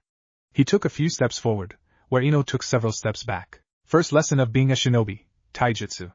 You've just been tested and I must say, you showed more talent than I thought so. Ino backed up into a tree, but didn't take her eyes off her teacher. Shikaku threw Ino's shuriken at her. They impacted next to her shirt, her forearm sleeves, and her skirt. The stars were embedded halfway into the tree, pinning her to it. She struggled, but couldn't get free. Now get ready for lesson number 2, said Shikaku as appeared only a meter away from Ino. He looked into her eyes and held the ram symbol with his hands. Ino froze. Her vision was suddenly filled with blowing leaves. She felt her eyelids get heavy. The more leaves appeared, the more Shikaku began to disappear. Finally, she closed her eyes. Naruto and Shino watched as Ino's head dropped. Once she was unconscious, Shikaku unfolded his hands and leapt into the trees. He completely disappeared from their sight. A few seconds later, Ino began to stir and wake up. She looked around, confused, before looking up. They saw her freeze, her face pale. What's wrong with her? Asked Naruto. I think Shikaku-sensei put her under a genjutsu, answered Shino. Which means he must still be close by. But what is she seeing? There were 3 hornet nests above her head. 3 giant nests. She already saw a few red hornets fly from the hive when she slightly shook the tree earlier. Each one was the size of her fist and had stingers that were bigger than the teeth on her combs. The sounds of dozens of wings was beginning to fill her head and block out any other sound. As every second passed, another hornet would fly out of a hive and another would fly closer to her face. Ino tried to keep very still, but by now, she was beginning to hyperventilate. Her breaths increased when she felt the wind from on the wings beating on her face. Kai! A voice called out. Immediately, the hornets and hives disappeared. Ino looked to see Naruto and Shino standing in front of her. Shino had his hands in tiger symbol. Ino, are you okay? Naruto asked as he pulled the shuriken that pinned her to the tree. Ino didn't respond, instead she fell down. Very hard. Ino, are you okay? Hornets, hornets, she kept mumbling as she rocked back and forth, holding her knees. Shikaku-sensei must have put a nightmare genjutsu on her, explained Shino. I've heard about. It forces the victim to encounter their worst physical fear. He looked at the girl still shivering. The jutsu has a few levels of strength and horror. Sensei's must have been only level 1. It's enough to freeze someone for a few minutes. We need every second, Shino, argued Naruto. He got down on one knee and grabbed Ino's shoulders. Ino, snap out of it. We need to get a move on. Ino kept stock still as Naruto shook her. She only kept mumbling. It's no use, Naruto. She'll stay like that until the adrenaline runs out of her system. There's no way to. Shino trailed off when he saw Naruto begin to smirk. I see why Hinata and the others begin to sweat when you get that look. Watch this, giggled Naruto. He remembered one of Ino and Sakura's arguments and believed he could use it. He leaned his face close to Ino's. Sasuke's mine, Ino pig. Ino jerked and her eyes, filled with fear, suddenly became filled with rage. No way, forehead! She yelled and threw a right hook. Naruto, surprised by Ino's snap into reality, caught the punch with his jaw and flew back several meters. Ino frowned and began to look around, confused. What happened? You were put under a genjutsu, explained Shino as he watched Naruto pick himself up and rub his swollen jaw. With the way you were mumbling, I'm guessing hornets. Ino nodded, looking solemn. I once stepped on a nest when I was picking flowers for my family's shop. I received dozens of stings and had to be sent to the hospital. Since then, I freeze whenever one is around. No matter if it's one or a hive. Naruto walked up, holding his jaw. Sorry about that, Ino. I had to snap you out of your daze. But what you did earlier was stupid. Earlier, Ino would have squawked and tried to pound the boy to a pulp. But now, after being thoroughly defeated by their sensei with such ease, she knew he was right. I know. But only of us is going to pass, so I had to do something. I won't lose, Naruto sighed. Ino, remember what we talked about yesterday? We were paired as a team because the village needs a workable team to protect it. We were paired because the Hokage believes our skills would benefit the village and make us a strong team. But, we're not meant to pass as individuals only to be paired up once again, said Shino. Shikaku-sensei organized this test to see if we have what it makes to put aside our differences and work together. We're stronger together than we are apart. Ino hugged her body and walked away from the boys. Naruto began to walk after her, but Shino grabbed his arm, stopping him. Naruto then realized Shino was right. Ino needed to figure this out for herself. They couldn't force her to do this. For several minutes, Ino just stared into the forest where their sensei dwelled, waiting for them. She always wanted to be a shinobi to impress her father, Inoichi. He always wanted a son in hopes that he would carry on her family's clan name. But when she was born and her mother couldn't have any more children, her father was devastated, so she asked him to join the academy when she was old enough. Inoichi was against it, while her mother supported her decision. In the end, he finally agreed. But the more she studied, the more she wanted to win the affections of the top student, Sasuke Uchiha. She did it for love, but also to compete with Sakura. And the more she became a compatible kunoichi, the more her father realized his mistake and wanted to teach his daughter his clan's techniques. However, Ino refused and wanted only to win Sasuke's affection. Now, she realized her mistake. She was easily defeated. Even though her opponent was a jonin, she should have put up a better fight. She was blinded by anger when she should have been calm and collected. She took a deep breath and turned to her teammates. Okay. Where do we begin? She asked with a determined look. Naruto smiled. That's the spirit. He turned to Shino. Do you know where Sensei is? Shino nodded. My insects already know his location. Ino was shocked. How? During our meeting earlier, I placed a female Kakachu onto his body, Shino explained. He held out one finger, which a single Kakachu was perched on. This is a female, like the one I place on Shikaku-sensei. She excretes a chemical that lures all of the males to her. This way, I can find Sensei within a 50-mile radius. That's brilliant, beamed Ino. But what do we do now? Remember our plans from yesterday? Asked Naruto with a smile. After a quick review of their plans, Shino led the way through the trees. The chemicals excreting from the female placed on Shikaku was telling his queen and males that Shikaku was traveling north. This way, Shino said to his teammates. He veered a little to his left, and jumped through the treetops. Naruto and Ino turned and followed in his direction. How close are we? Asked Naruto. Sensei is half a kilometer ahead of us. You two should break off now and prepare for the plan. Right, said Ino and Naruto. They broke away from Shino and got into their positions. Shino, meanwhile, continued forward to the destination his female Kakachu was telling him. A few more hops and he ended up in a small clearing surrounded by a ring of trees. They casted several shadows across the small area with the sun still rising in the east. And there, lying on his back looking at the sky, was Shikaku. Hello, Sensei, said Shino casually. He raised his arms, letting his insects flow out of his sleeves. Once they exited, they hovered around his head, buzzing up a storm. Clever, Shino. Very clever, said Shikaku, who sat up slowly and brushed the dirt from his pants. You're the decoy while your teammates get in position to attack. Your insects, as loud as they are to provide cover so I can't hear them sneak up on me. Shino raised an eyebrow in surprise.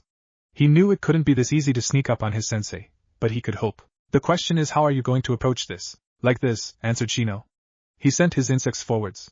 Half his swarm shot forward like arrows towards his teacher. Shikaku waited until the last moment before dodging the swarm by leaping over them. He landed on the other side of the field, but dodged again when the swarm changed direction and flew towards him, this time from above. Shikaku's shun shined and appeared on the other end of the field, causing the insects to follow him. When his teacher landed, Shino sent the rest of his insects towards his teacher's blind side. But before they could reach him, Shikaku ran through a couple of hand signs, finally ending in the tiger seal. Ninja art, shadow barrier jutsu, he yelled. Instantly, a dark haze erupted from Shikaku's feet and spread out around him. Shino's insects continued to fly until they stopped still a meter away from his teacher. A few insects fell to the ground crushed. Several continued to fly, even though they hovered against an invisible force. All the rest flew back to their host. A barrier, stated Shino. He then noticed where his teacher was standing. By standing in the shadow of the tree, you have used its shadow to enforce a shield around you. I could create a barrier from my own shadow, but by using the shadows of the trees, I can increase the size and strength of my shield, explained Shikaku. Normally, with my chakra capacity, I could summon a shield that would last 5 minutes straight and could stop anything below a B-grade technique. However, with the trees, I can increase the time to half an hour and withstand anything below A-grade jutsus. And physical attacks? As your insects found out, my barrier is impenetrable to physical attacks. You would need Chusa Akimichi's strength to break through my shield. Good thing I'm inside, yelled a voice. Shikaku spun around to see Naruto drop from the hidden branches, aiming an axe kick towards his teacher's head. Shikaku brought both his arms up, crossing them and blocking the kick. The shadow user cursed his carelessness. His barrier formed around him, not from him. Naruto must have already been within a few meters when he performed the jutsu. Once Shikaku made contact with Naruto, his concentration was broken and his barrier was shattered. He immediately heard the buzzing from Shino's insects behind him. Shikaku kicked Naruto in the stomach and flipped backwards over the swarm, landing back into the clearing. Naruto slammed into a tree and popped in a cloud of smoke. Shadow clones, stated Shikaku. What a drag. You think that's bad, said several voices hiding in the shadows. What till you see this? A dozen clones of Naruto burst through the foliage. Each one charged at Shikaku with a kunai in their hands. Crap, muttered Shikaku. He leapt into the air and kicked 2 in their heads. They disappeared, but 2 more emerged from the smoke with their fists drawn back. Shikaku ducked under their punches, then jumped straight up with 2 uppercuts to their chins. Once they disappeared, 2 more leapt through the smoke with a high jump kick. Shikaku, while still in the air from the uppercuts, spun his body around and swung his leg in a horizontal arc. Konoha Leaf Hurricane! Shikaku yelled. His kick ripped through the clones like they were nothing. He landed on the ground as the rest of clones surrounded him. What kind of move was that? Asked one of the surprised clones. Shikaku just grinned. I've got to thank Guy for teaching me that. But then he heard buzzing. Swarm, called Shino and brought his hands down in a slicing motion. Shikaku stood his ground, waiting for the opportune moment. When he felt the wind from the insect's wings, he made his move. The standard move for a graduating genin, substitution jutsu. With one of Naruto's clones. Ga! Yelled the clone as he was suddenly swarmed. A few seconds off, futilely fighting them off before the clone popped when the insects absorbed its chakra. Shikaku smirked at the 5 remaining clones. Next, each clone threw their kunais. Shikaku pulled out his own kunai and blocked them with ease, each one falling harmlessly to the ground. He then sheathed the knife and put his hand in the ram's seal. Ninja Art, Shadow Weaving Jutsu. 1. His shadow stretched into 4 different points, and raced across the ground towards the clones. In an instant, the 4 shadow points rose off the ground like snakes, and struck the clones right in the chests. They popped into smoke. The shadows receded, leaving the real one standing face to face with his teacher. Whoa, whispered Naruto. After all the skills his teachers showed in the academy, he was very impressed by what a jonin was capable of. Step 3 of a shinobi, ninjutsu. What's your next move? Asked Shikaku. This, smiled Naruto. The next thing Shikaku knew, there were 5 bangs and the kunai the clones threw at him earlier had now transformed into 5 shadow clones. Caught by surprise, Shikaku immediately got on guard, but it was too late. 4 clones each grabbed a limb, while the 5th clone grabbed him in a full Nelson. Now Ino! Yelled Naruto. The girl landed beside him with her hands in her family's seal. Mind transfer jutsu! She called out before falling over and being caught by Naruto. Shikaku's eyes closed as Ino entered his mind. After a moment, Ino's spirit merged his body and she opened his eyes. The first thing she saw was herself, her helpless body held by Shikaku. She looked down to find herself wearing a dark, gray jacket with black shorts. She integrated her body with Naruto's while Shikaku used the substitution jutsu with Naruto's real body. Nice try, Ino, smirked her sensei. But after training with your father all these years, you don't think I would know how to dodge that move. Also, thanks to your inexperience, your spirit was shot out of your body about 3/4 slower than his. Quit bringing my father into this! Yelled Ino with Naruto's voice. Shikaku gently lowered Ino's body onto the ground then rose back up. I must admit, this is a very thought-out plan, you 3. I'm impressed. He turned and began to walk away. But you still haven't caught me yet. And you have 2.5 hours left. Shino raised his arms and directed his thoughts to his insects in attacking their teacher. But before they reached him, he disappeared with a shunshin. Ino sighed and jerked her arms out of the clone's grip. Then she remembered where she was. Ew! I'm in Naruto's body! She screamed with horror.